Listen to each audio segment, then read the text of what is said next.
Welcome to KN TV. నేను రాము పుప్పాల. రాష్ట్ర రాజకీయ తాజా పరిణామాలపై, కూటమి ప్రభుత్వ పాలనపై, వైసీపీ రాజకీయ భవిష్యత్తుపై, 2029 ఎన్నికల అంచనాలపై, అలాగే రాష్ట్రంలో దేశంలో జరుగుతున్న తాజా రాజకీయ పరిణామాలపై మనతో మాట్లాడడానికి ఉన్నారు ప్రముఖ రాజకీయ వ్యూహకర్త సైకాలజిస్ట్ ఇంద్రనీల్ రెడ్డి గారు. నమస్తే సార్. నమస్తే సార్, ఇప్పుడు మీరు రాజకీయ వ్యూహకర్తగా అలాగే సైకాలజిస్ట్గా ఉన్నారు.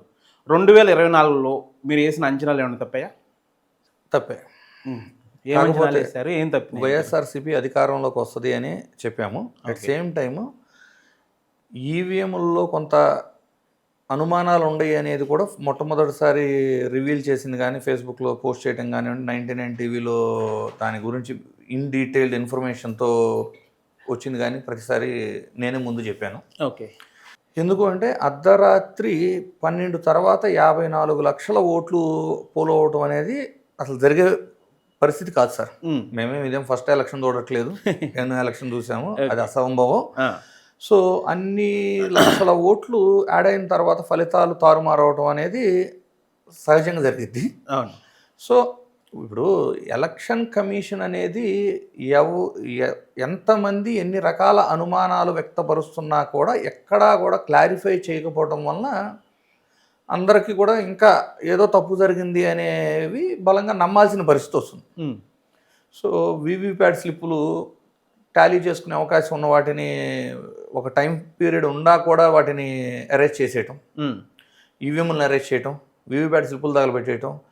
సరే, ఎంతమంది లోపలికి వెళ్ళారు అనేది మనం వెబ్కాస్టింగ్లో చెక్ చేసుకోవచ్చు.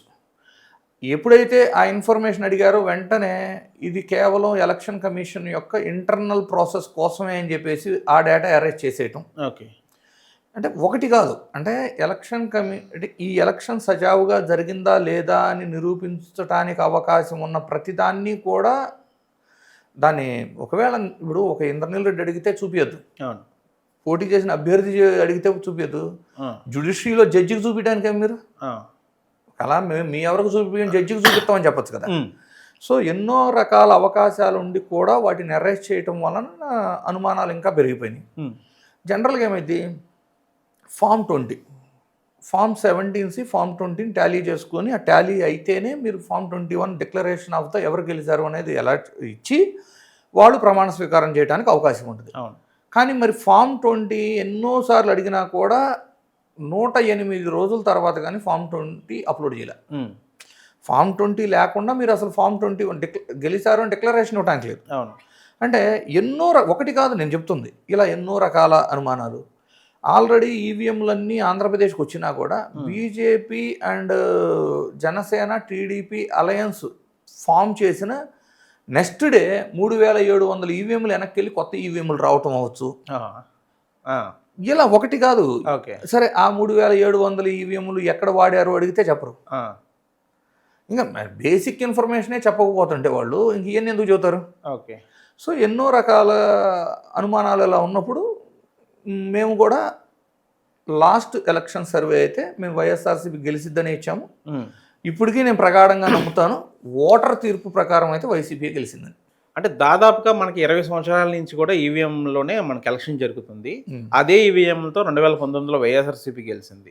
అప్పుడు ఈవీఎం ట్యాపరింగ్ అనేది జరగలేదంటారా, లేదంటే కనుక ఇప్పుడే ఎందుకు జరిగింది? ఒకవేళ ఈవీఎం ట్యాపరింగ్ జరిగితే బీజేపీని కూడా మీరు అనుమానిస్తున్నారా మెయిన్గా? అంటే ఇక్కడ నేను అసలు పొలిటికల్ పార్టీల గురించి మాట్లాడతలేదు సార్. ఒక గెలుపోటముల మీద పార్టీలు కావచ్చు, అభ్యర్థులు కావచ్చు, అనుమానాలు వచ్చినప్పుడు దాన్ని నివృత్తి చేయాల్సిన పరిస్థితి ఉండిద్ది. అది ఎలక్షన్ కమిషన్ అనేది ఒక ఇండిపెండెంట్ బాడీ. అవును. అది బీజేపీనో, వైసీపీనో, టీడీపీనో ఇక్కడ బ్లేమ్ చేయాల్సిన అవసరమే లేదు. ఎలక్షన్ కమిషన్ ఓటర్లకి మీరు ఆన్సర్ చేయాల్సిన అవసరం ఉండేది. అయితే మేము చేయలేము అనే పరిస్థితిలో ఉంటున్నారు. ఇప్పుడు చూసుకోండి, ఎలక్షన్స్ జరగకముందు 2024 ఎలక్షన్స్కు ముందు ఎలక్షన్ కమిషన్ చైర్మన్ ఎవరైతే ఉంటారో కమిషనరు, అతన్ని ఎన్నుకునేది 3 ఓట్లు.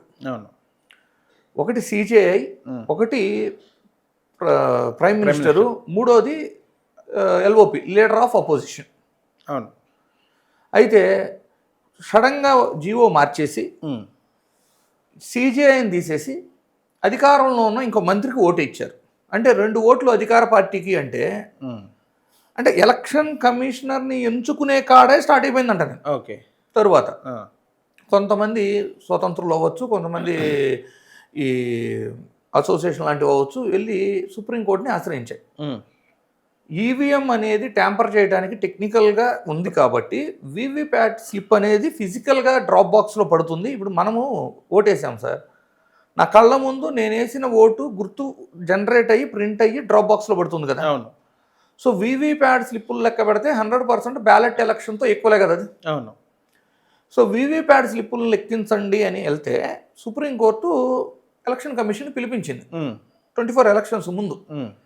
ఎలక్షన్ కమిషన్ ఇచ్చిన ఆన్సర్ ఏమనుకుంటున్నారు, మీరు సడన్గా చెబితే మేము వీవీప్యాట్ స్లిప్పులు లెక్కించడానికి సిద్ధంగా లేము, మా సిబ్బంది సరిపోరు, మాకు టైం సరిపోదు అన్నారు.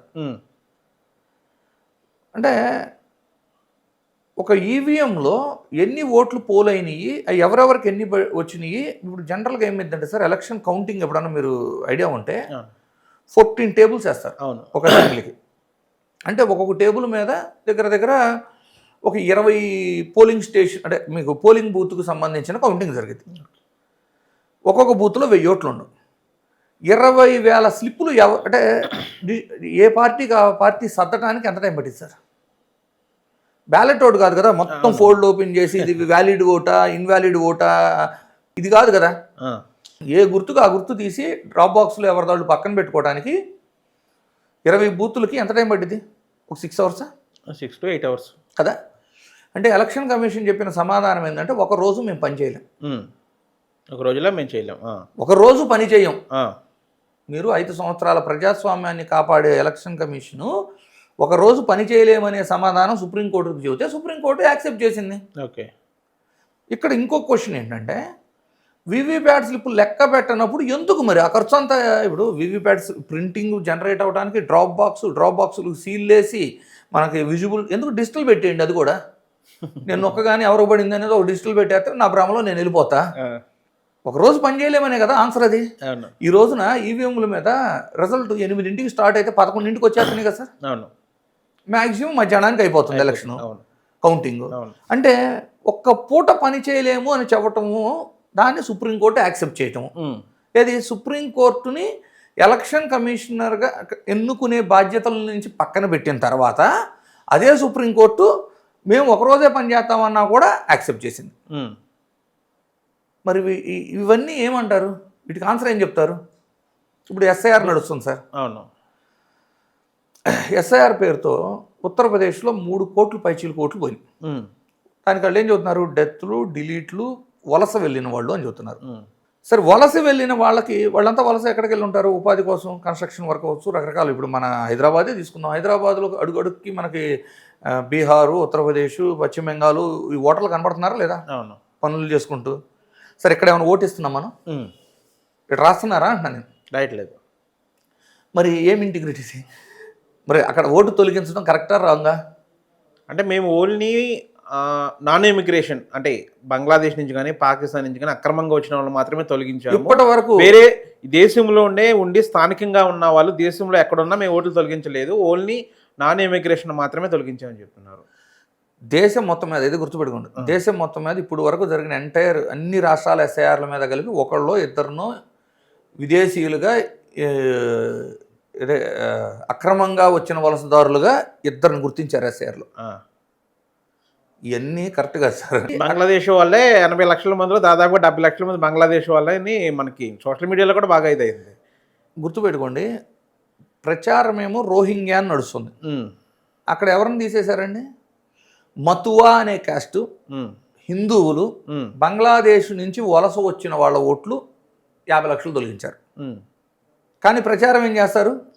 రోహింగ్యాలను తొలగించారు, రోహింగ్యాలకి దీది అండదండలు ఉన్నాయి అని చెప్తారు. జరుగుతుంది ఒకటి, మీడియా ప్రొజెక్ట్ చేస్తుంది వేరు. ఇంకోటి చెబుతుండే, ఇప్పుడు తెలంగాణ రాష్ట్ర ఓటర్ల సంఖ్య ఎంత? 3,20,00,000 అలా ఉంటుంది, 3,30,00,000 ఉంటుంది, అంతే కదా. ఉత్తరప్రదేశ్లో తొలగించిన ఓట్లు ఎన్ని? 3 కోట్ల సంథింగ్. అంటే నిజంగా అన్ని ఓటర్లు లేనప్పుడు మరి మీరు అంటే ఒక తెలంగాణ రాష్ట్రంలో మనకి ఎన్ని పార్లమెంట్లు ఉన్నాయండి? 17? అంతే, 17. మరి ఆ 17 ఆడ తగ్గిస్తారా? 3 కోట్ల మంది జనాభా మీ దగ్గర లేరని ఎస్ఐఆర్లో తొలగించారు కదా, అవును. మరి దానికి ఈక్వల్గా పార్లమెంటు స్థానాలు తగ్గిస్తారా? అంటే ఎక్కువ ఇప్పుడు డబుల్ ఓట్లు ఉన్నప్పుడు రీసెంట్గానే ప్రకాష్ రాజ్ ఉన్నారు, ఆయనకి 4 రాష్ట్రాల్లో ఓట్లు ఉన్నాయంట. మరి 4 రాష్ట్రాల్లో 3 రాష్ట్రాలు తీసేయాలి కదా, తీసేయాలి. మరి అలాంటివి మేము తొలగించామని చెప్తున్నారు. ఒకటి గుర్తుపెట్టుకోండి, తీసేసే ప్రొసీజర్లో 2,17,00,000 ఇప్పుడు హైదరాబాద్ లో చాలా మంది ఆంధ్ర సెటిలర్ ఉన్నారు. ఆల్మోస్ట్ ఆంధ్ర నుంచి హైదరాబాద్ లో సెటిల్ అయిన వాళ్ళందరికీ 90% ఇక్కడ ఓట్లు ఉన్నాయి, అక్కడ ఓట్లు ఉన్నాయి కాదంటారా మీరు? 2 చోట్ల ఓటు ఉంటాని తప్పని చెబుతుంది కదా ఎలక్షన్ కమిషను. మరి 2 చోట్ల ప్రతి ఎలక్షన్కి బిఎల్ఓ ఓటు ఇస్తున్నాడు చూసారా, మరి బిఎల్ఓ మీద ఏం యాక్షన్ తీసుకుంటారు? దానికోసమే కదా ఇప్పుడు ఆ బిఎల్ఓలు మిస్టేక్ చేస్తున్నారు, దానివల్లే కదా ఇప్పుడు ఎస్ఐఆర్ అనేది పెట్టింది. ఒక నేషన్ వన్ పర్సన్ లాగా ఒక ఓటు ఉండాలని చెప్పి దానికోసమే ఎస్ఐఆర్ పెట్టింది. దాన్ని కూడా వ్యతిరేకిస్తే అలాగే మీరు గుర్తుపెట్టుకోండి, ఎస్ఐఆర్లో ఎన్ఆర్సీని ఇంప్లిమెంట్ చేశారు. ఎన్ఆర్సీ అంటే అసలు ఏంటి, దానివల్ల నేషనల్ రిజిస్ట్రీకి సంబంధించి నీ పౌరసత్వాన్ని నిరూపించుకునే కైండ్ ఆఫ్ పరిస్థితుల్ని ఇప్పుడు మనం ఇక్కడ ఎస్ఐఆర్లో ఇంప్లిమెంట్ చేశారు. మనం ఇక్కడ పుట్టి మన తాత ముత్తాతలు ఇక్కడ ఉన్నప్పుడు మనకి ఇంకా భయం ఎందుకు దాని గురించి? భయపడాల్సిన వాళ్ళు ఎవరు? గుర్తుపెట్టుకోండి, ఎందుకు అనేది చెప్తా, ఎందుకు అనేది కూడా చెప్తా, వినండి. చెప్పండి. ఇప్పుడు మీరు ఎస్ఐఆర్ ఫామ్ ఫిల్ చేశారా? ఫిల్ చేశాను. మీ పేరెంట్స్ యొక్క 2002లో డేటా దొరికిందా? దొరికింది. బిఎల్ఓలకి కొంతమంది డేటా దొరకట్లేదు, మనకు కాదు, అసలు బిఎల్ఓలకే దొరకట్లే. 2002 అంటే ఏదో ఒక 50 years బ్యాక్ కదండి. 2002 మన మదర్ది కానీ లేదా మన అమ్మమ్మ తాత కానీ ఎవరైనా దొరుకుతుంది, ఎందుకు దొరకదు? దొరకనివి 15% ఉంటున్నాయి ప్రతి రాష్ట్రంలో. తెలుసుకోండి, మీరు నాతో ఆర్గ్యూ చేయాల్సిన అవసరం లేదు. ఒక బిఎల్ఓ దగ్గరికి వెళ్ళి మీ దగ్గర నీకు అలాట్ అయిన బూత్లో 100% ఓటర్స్ యొక్క 2002 మ్యాపింగ్ దొరికిందా అని అడగండి. ఓకే, ఎలక్షన్ కమిషనే 65% మ్యాపింగే దొరికింది అనే కదా చెబుతుంది. మరి మీరు ఎలా చెబుతారు అది ఈజీ అని ఎందుకు అంటున్నారు? ఎట్లా చెబుతారు మీరు? ఇక్కడ ప్రాబ్లం ఏంటి? స్టేట్ నేషన్ అంతా ఎస్ఐఆర్ నడుపుతున్నప్పుడు ఎస్ఐఆర్ ఎలా నడిసిద్ది, మీరేం చూపించాలి అని ఒక్క యాడని వేసిందా? నేషనల్ గవర్నమెంట్ కానీ స్టేట్ గవర్నమెంట్ కానీ టీవీలో కానీ పేపర్లో కానీ ఎస్ఐఆర్ ఫామ్ ఎలా ఫిల్ చేయాలని కానీ ఒక్కటంటే ఒక యాడని వేసారా? అంటే కొన్ని చోట్ల కనిపిస్తూ ఉన్నాయండి. అది కనిపించేది పొలిటికల్ పార్టీలు పెట్టి సార్. మీకు ఎలక్షన్ కమిషన్ ఎందుకు యాడ్స్ రన్ చేయలేదు, అవేర్నెస్ ఎందుకు క్రియేట్ చేయలేదు? ఈవెన్ బిఎల్ఓలు ట్రైనింగ్ తీసుకున్న బిఎల్ఓలే ఇప్పుడు ఏదో ఆంధ్రప్రదేశ్లో బిఎల్ఓలు చేతులు ఎత్తేసారు, మేము చేయలేమంటే 10 రోజులు ఎక్స్టెండ్ చేశారు. ఎక్స్టెండ్ చేసిన తర్వాత 100% ఎన్యూమరేషన్ కంప్లీట్ అయిందని చెబుతున్నారు. 100% ఎన్యూమరేషన్ కంప్లీట్ అయిందంటే ఎట్లా నమ్మాలి? 65 నుంచి 35 ఒకేసారి ఎట్లా పెరిగింది? ఎట్లా పెరిగిద్ది? 2, మీరు first enumeration forms already 2025 printed forms వస్తున్నాయి. అవును, కొత్తగా ఎవరన్నా ఓటర్ ఉంటే ఫామ్ 6తో యాడ్ చేయాలి, అది చేయట్లా. వాళ్ళు ఏమంటున్నారు, అయిపోయిన తర్వాత క్లైమ్స్లో చేద్దాం అంటున్నారు. అంటే నేనేమంటున్నానంటే ఒక సిస్టమ్ అలవాటు చేసేటప్పుడు 1 నెల టైం పెట్టుకొని హడావడిగా చేయాల్సిన పని ఏముంది? ఇప్పుడు మీరే తీసుకోండి సార్, మీ పాన్ కార్డు ఆధారు ఇంటిగ్రేట్ చేశారా? చేస్తాను. మీ మొబైల్ సిమ్ ఇంటిగ్రేట్ అయిందా? అయింది. గ్యాస్ కనెక్షన్ అయింది. ఎలక్ట్రిసిటీ ఏదైనా తీసుకో, ఆధార్ కార్డుతో ఇంటిగ్రేట్ చేశారు కదా. అవును. ఎందుకు ఓటర్ ఐడిని చేయరు? ఓటర్ ఐడిని చేస్తే నేనేం ఆధార్ యూనిక్ అని చెప్పను. అవును. అట్లీస్ట్ 90% ఆఫ్ పీపుల్ ఇంటిగ్రేషన్ అవుతారు కదా. అవును. ఎస్ఐఆర్లో ఆన్లైన్ ఎన్యూమరేషన్ చేసుకోవడం ప్రొసీజర్ తెలుసా మీకు? ఆన్లైన్లో ఎన్యూమరేషన్ చేసుకోవాలి అంటే ఆధార్లోను ఓటర్ ఐడిలో సేమ్ పేరు ఉండాలి. అవును. ఓటర్ ఐడిలో పేరు నేను రాసుకున్నానా? చెప్పండి, నేను రాసుకున్నానా? ఆధార్ కార్డులో పేరు నేను రాసుకున్నానా? రాసింది ఎవరు? 2002లో నా ఓటు రాసింది ఎవరు? గవర్నమెంటే. ఎలక్షన్ కమిషనే కదా. ఇప్పుడు 2025లో రాసింది కూడా వాళ్ళే కదా. ఓసారి ఏమో ఫుల్ నేమ్ రాస్తారు, ఓసారి సర్నేమ్ ఉండదు, ఓసారి ఏమో సర్నేమ్ సింగిల్ లెటర్తో రాస్తారు. ఆధార్ కార్డు వచ్చినప్పుడు 2002 ఎస్ఐఆర్ తర్వాత ఆధార్ కార్డు వచ్చింది. ఇప్పుడు ఆ ఆధార్లో ఉన్న పేరుకి ఓటర్ ఐడిలో ఉన్న పేరు మ్యాచ్ అవ్వకపోతే నీకు ఆన్లైన్ ఎన్యూమరేషన్ కంప్లీట్ అవుతుంది. మరి ఈ అవేర్నెస్ క్రియేట్ చేయాలి కదా. ఎందుకు అవేర్నెస్ క్రియేట్ చేయాలి? ఇది పాయింట్. అవేర్నెస్ క్రియేట్ చేసి కొంచెం టైం తీసుకుని నెమ్మదిగా చేయాలి. అది అగ్రీ చేస్తాను నేను. 2, బిఎల్ఓలకి ప్రాపర్ ట్రైనింగ్ అయ్యిందో లేదో పక్కన పెడితే 4 రోజుల్లో వాళ్ళు చేయలేక చేయగలిగినంత చేసి ఎన్యూమరేషన్ ఫామ్ తీసుకోవడానికి అవైలబుల్ లేరని సబ్మిట్ చేసేస్తున్నారు వాళ్ళు. అవును. చేసిన తర్వాత ఇప్పుడు ఫైనల్ డ్రాఫ్ట్ రిలీజ్ అయిన తర్వాత, ఫస్ట్ డ్రాఫ్ట్ రిలీజ్ అయిన తర్వాత మళ్ళీ 4 రోజులు క్లెయిమ్ చేసుకోవాలి. అంటే నేను నా ప్రూఫ్స్ పెట్టుకొని నేను తిరగాలి. అంటే మీ అలసత్వం వల్ల ప్రజలు ఎందుకు కష్టపడాలి? దీనికి ఆన్సర్ ఏం చేస్తారు? 1 నెల ఎందుకు, మీరు ఒక 6 నెలలు ఏం పెట్టి ఒక ఆన్లైన్ మీ సేవలాగో సేవా కేంద్రాలు ఎలా ఉండయో సిమిలర్గా ఒక 6 నెలలు టైం ఇచ్చి ఫుల్ యాడ్స్ ప్రమోషన్ చేస్తే ఎవరు ఓటు వాళ్ళు రాపించుకుంటారు కదా, విత్ ప్రూఫ్స్. నీకు కావాల్సిన ప్రూఫ్లన్నీ పెట్టు, టైం కూడా దొరుకుతుంది. భారత పౌరసత్వాన్ని నిరూపించుకోవడానికి కావాల్సిన ప్రూఫ్లన్నీ పెట్టు, తప్పలేదు. రాపించుకుంటా నేను నా ఓటు. ఇప్పుడు ఏదో ఎందుకు సార్, ఎస్ఐఆర్ ప్రొసీజర్లో 1987 కంటే ముందు పుట్టి ఉంటే సదరు ఓటర్స్ ఓన్ ఐడెంటిటీ ప్రూఫ్ ఒక్కటి చాలు ఇక్కడ పుట్టినట్టు. అవును. ఎందుకు? మన పౌరసత్వ చట్టం ఏం చెబుతుందంటే 1987 కంటే ముందు పుట్టిన వాళ్ళందరూ ఇక్కడ భారతీయులు. 1987 నుంచి 2004 మధ్య పుట్టిన వాళ్ళు తల్లి కానీ తండ్రి కానీ ఏదో ఒకరు ఇండియన్ అయితే వాళ్ళకి పౌరసత్వం వస్తుంది. సో ఏమంటున్నారు, 1987 to 2004 మధ్య పుట్టిన వాళ్ళు డేట్ ఆఫ్ బర్త్ ఉన్న వాళ్ళంతా వాళ్ళ ప్రూఫ్తో పాటు వాళ్ళ తల్లి లేక తండ్రి ఏదో ఒక ప్రూఫ్ సబ్మిట్ చేయాలి. 2004 తర్వాత పుట్టినాడు అంటే అస్సాం ఒప్పందం తర్వాత ఏమైంది అంటే ఇలా ఇల్లీగల్ పౌరసత్వాలు ఎక్కువ అవుతున్న ఇమిగ్రేషన్స్ అని తల్లి తండ్రి ఇద్దరూ భారతీయులు అయితే కానీ భారత పౌరసత్వం రాదని కొత్త రూల్ వచ్చింది మనకు 2004 అస్సాం ఒప్పందం తర్వాత. సో 2004 తర్వాత పుడితే నీకు తల్లి తండ్రి నీది 3 ప్రూఫ్లు ఉండాలి. ఈ 2002తో మ్యాపింగ్ ఎందుకు పెట్టారు మీరు? 2002లో ఓటేసి ఉండారు అంటే 1987 కంటే ముందు పుట్టినట్టు. అవును. అంటే వాళ్ళకి అదే ప్రూఫ్, ఇక వాళ్ళకి ఏ ప్రూఫ్ అవసరం లేదు. 2002లో ఉంటే వాళ్ళు భారత పౌరులు అన్నట్టు ఎస్ఐఆర్ కాబట్టి. సో దాన్ని బేస్ చేస్తూ ఇంకోటి ఏం చేశారు, వర్క్ ఈజీ అయింది కదా. 2002 data digital, first time digital అయింది ఎస్ఐఆర్. అంతకుముందు ఎస్ఐఆర్ డిజిటల్ అవ్వాల. సో దాన్ని వీళ్ళు ఏం చేశారు, బేస్ చేసుకున్నారు. మీ పని ఈజీ అవ్వటానికి బేస్ చేసుకొని ఇబ్బంది పెడుతుంది తప్పితే ప్రతి ఓటర్ని ఈ 3 కండిషన్స్ ఏవైతే ఉండేవి, 1987 ముందు పుట్టారా, 2004 మధ్య పుట్టారా, 2004 తర్వాత పుట్టారా, మీరు ఈ 3 డాక్యుమెంట్లు సబ్మిట్ చేసి ఎట్టాగో బిఎల్ఓ డోర్ టు డోర్ వెళ్తున్నప్పుడు ప్రతి ఒక్కళ్ళు 3 డాక్యుమెంట్స్ సబ్మిట్ చేసే 3 ఇవ్వాల్సిన వాళ్ళు 3, 2 ఇవ్వాల్సిన వాళ్ళు 2, 1 ఇవ్వాల్సిన వాళ్ళు 1 ఇస్తే ఒక రౌండ్లోనే అంత అయిపోయింది కదా. ఇప్పుడు చూడండి, వాళ్ళ ఈజీనెస్ కోసం వాళ్ళు 2002ని బేస్ చేసుకొని దాంతో మ్యాపింగ్ చెప్పి బిఎల్ఓలు కన్ఫ్యూజ్, ప్రజలు ఇబ్బంది పడతాం. ఇప్పుడు ఓటు డ్రాఫ్ట్లో లేకపోతే మళ్ళీ 1 మంత్ ఈఆర్ఓలు ఏఈఆర్ఓలు చుట్టూ తిరిగి నేను మళ్ళీ ప్రజలు ఇబ్బంది పడి రాపించుకోవాలి ఓట్లు. ఎందుకు? అదేదో చేసేదేదో వన్ టైము ఒకే సొల్యూషన్తో చేయి. అవకాశం ఉండి ఇక్కడ మళ్ళీ ఎందుకు చెప్తున్నానంటే ఇది స్టేట్ అంతా దేశం అంతా ఒకసారి జరగలేదు కదా. నువ్వు కొన్ని రాష్ట్రాల్లో చేసుకుంటూ వస్తున్నావు. అంటే ఇప్పుడు ఆంధ్రప్రదేశ్ ప్రజలు తెలంగాణ ప్రజలు ఎదుర్కొంటున్న ప్రాబ్లమ్స్ నీకు బీహారు ఉత్తరప్రదేశ్ బెంగాల్ చేసినప్పుడు అక్కడ ఫేస్ చేసినాయే కదా. అంటే ప్రజలు ఇబ్బంది పడ్డా పర్లేదు కానీ నా దూరంలో నేనే ఉంటాను అనేది ఎంతవరకు కరెక్ట్ అంటారు? అక్కడ జరిగిన దాంట్లో చూసుకున్న తర్వాత రెక్టిఫై చేసుకొని ప్రజలకు ఈజీనెస్ క్రియేట్ చేయాలి కదా. మరి ఎందుకు చేయట్లేదు? సింపుల్ సార్, మీరు ఒకటి చూడండి. ఇప్పుడు వ్యవస్థలు ఎలా ఉన్నాయి అంటే సిజేఐ ఆయన ఏం చెప్తారు, అసలు ఆయన కాక్రోచ్ అనే పదం వాడిన తర్వాతే ఈ సిజేపీ అని కానీ స్టూడెంట్స్ యాజిటేషన్ కానీ స్టార్ట్ అయింది.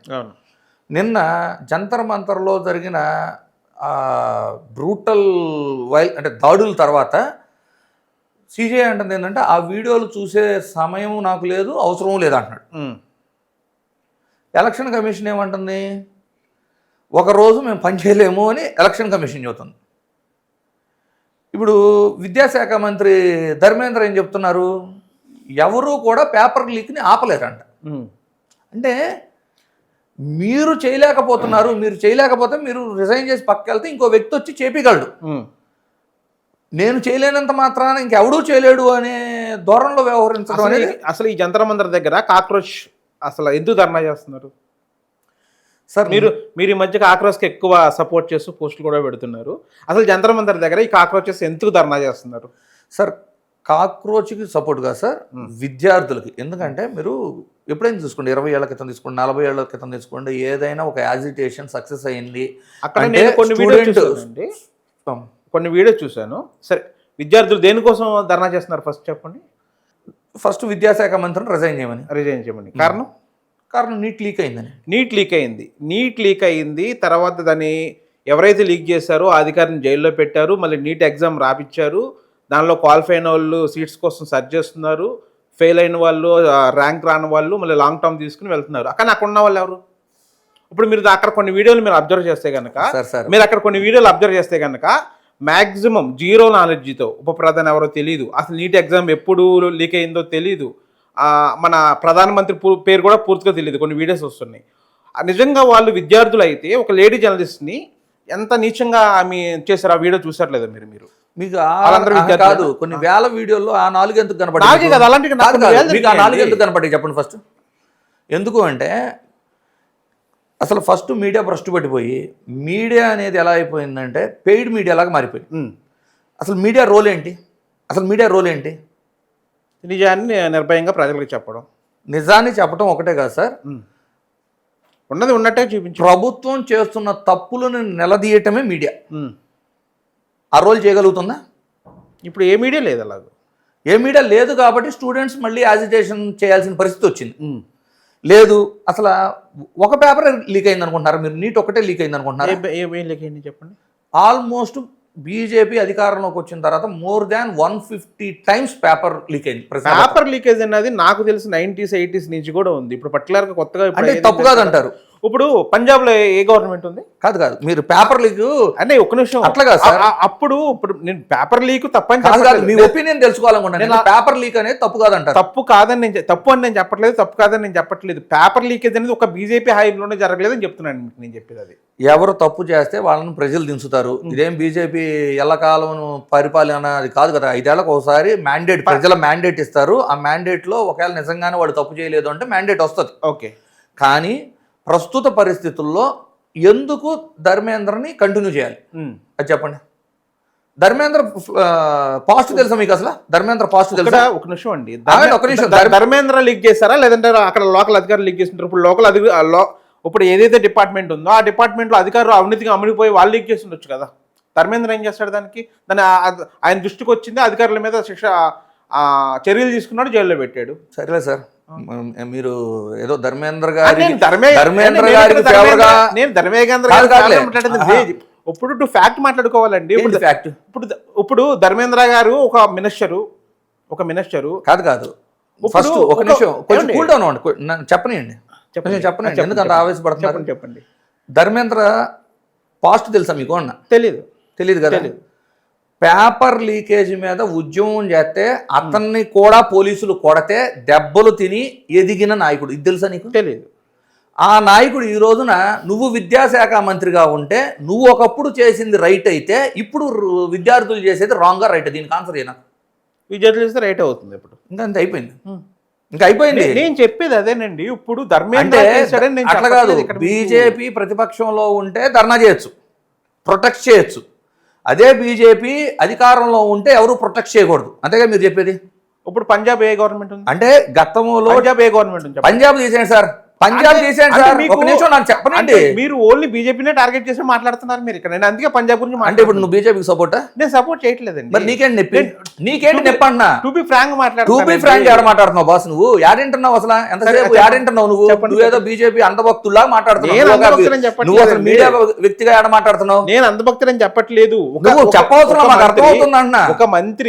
ఒక మంత్రి ఏం చేయగలడు? ఒక శాఖలో తప్పు ఏమి చేయబో తప్పుకోమన్నాడు సార్. చేయలేనప్పుడు తప్పుకోండి. ఎవరైతే పేపర్ లీక్ చేస్తాడో వాళ్ళ అధికారులని చర్యలు తీసుకుని జైల్లో పెట్టాడు కదా. అది నేను చెప్తున్నాను మీకు. సార్ ఎప్పుడైనా అధికారులు సిస్టమ్ నడిచిద్ది. ఏం పొలిటీషియన్ ఏది నడపడు. కానీ ఆ సిస్టమ్ సరిగా నడవనప్పుడే ప్రజల మ్యాండేట్ ద్వారా ప్రభుత్వాన్ని దించుతారు. అవును, అంతే కదా. సో ఇది అర్థమైనప్పుడు నీకు అది అర్థం అవ్వాలి. ఇక అది అర్థం కాకపోతే నువ్వు బీజేపీ అంధభక్తుడి కింద లెక్కేస్తాం. ఒక్క నిమిషం విను సార్. చెప్పండి. పంజాబ్లో ఏ ప్రభుత్వం ఉంది అని అడుగుతున్నారు కదా. పంజాబ్ సంగతి పక్కన పెడదాం.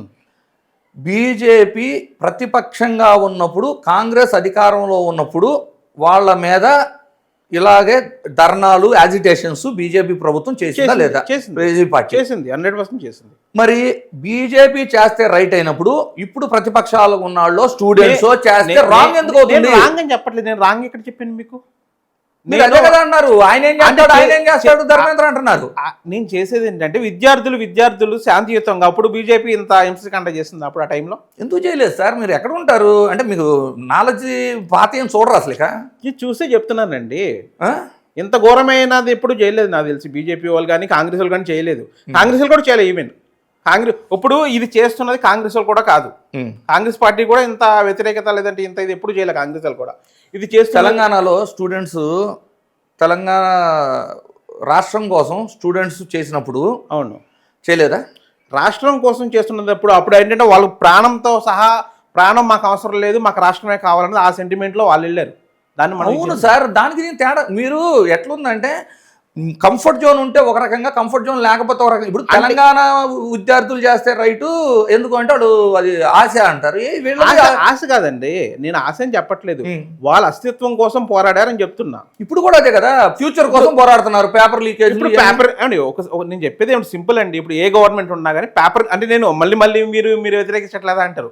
పేపర్ లీకేజ్ అయ్యింది, దాన్ని క్యాన్సిల్ చేశారు, మళ్ళీ ఎగ్జామ్ పెట్టేశారు, ఆల్రెడీ రిజల్ట్ కూడా వచ్చేస్తున్నాయి కదా, ఇంకా దాన్ని ఎందుకు కంటిన్యూ చేయడం అంటున్నా. అంటే ఆ మినిస్టరు రాజీనామాని ముఖ్యం అప్పుడు వీళ్ళకి. సరే ఫైన్, ఒక క్వశ్చన్ అడుగుతా.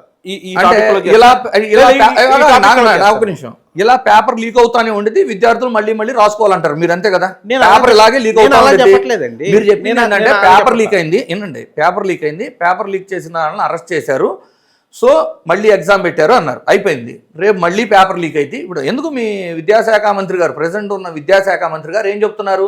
పేపర్ లీకేజ్ని ఎవరు అరికట్టలేరని చెప్తున్నారు ఆయన స్టేట్మెంట్.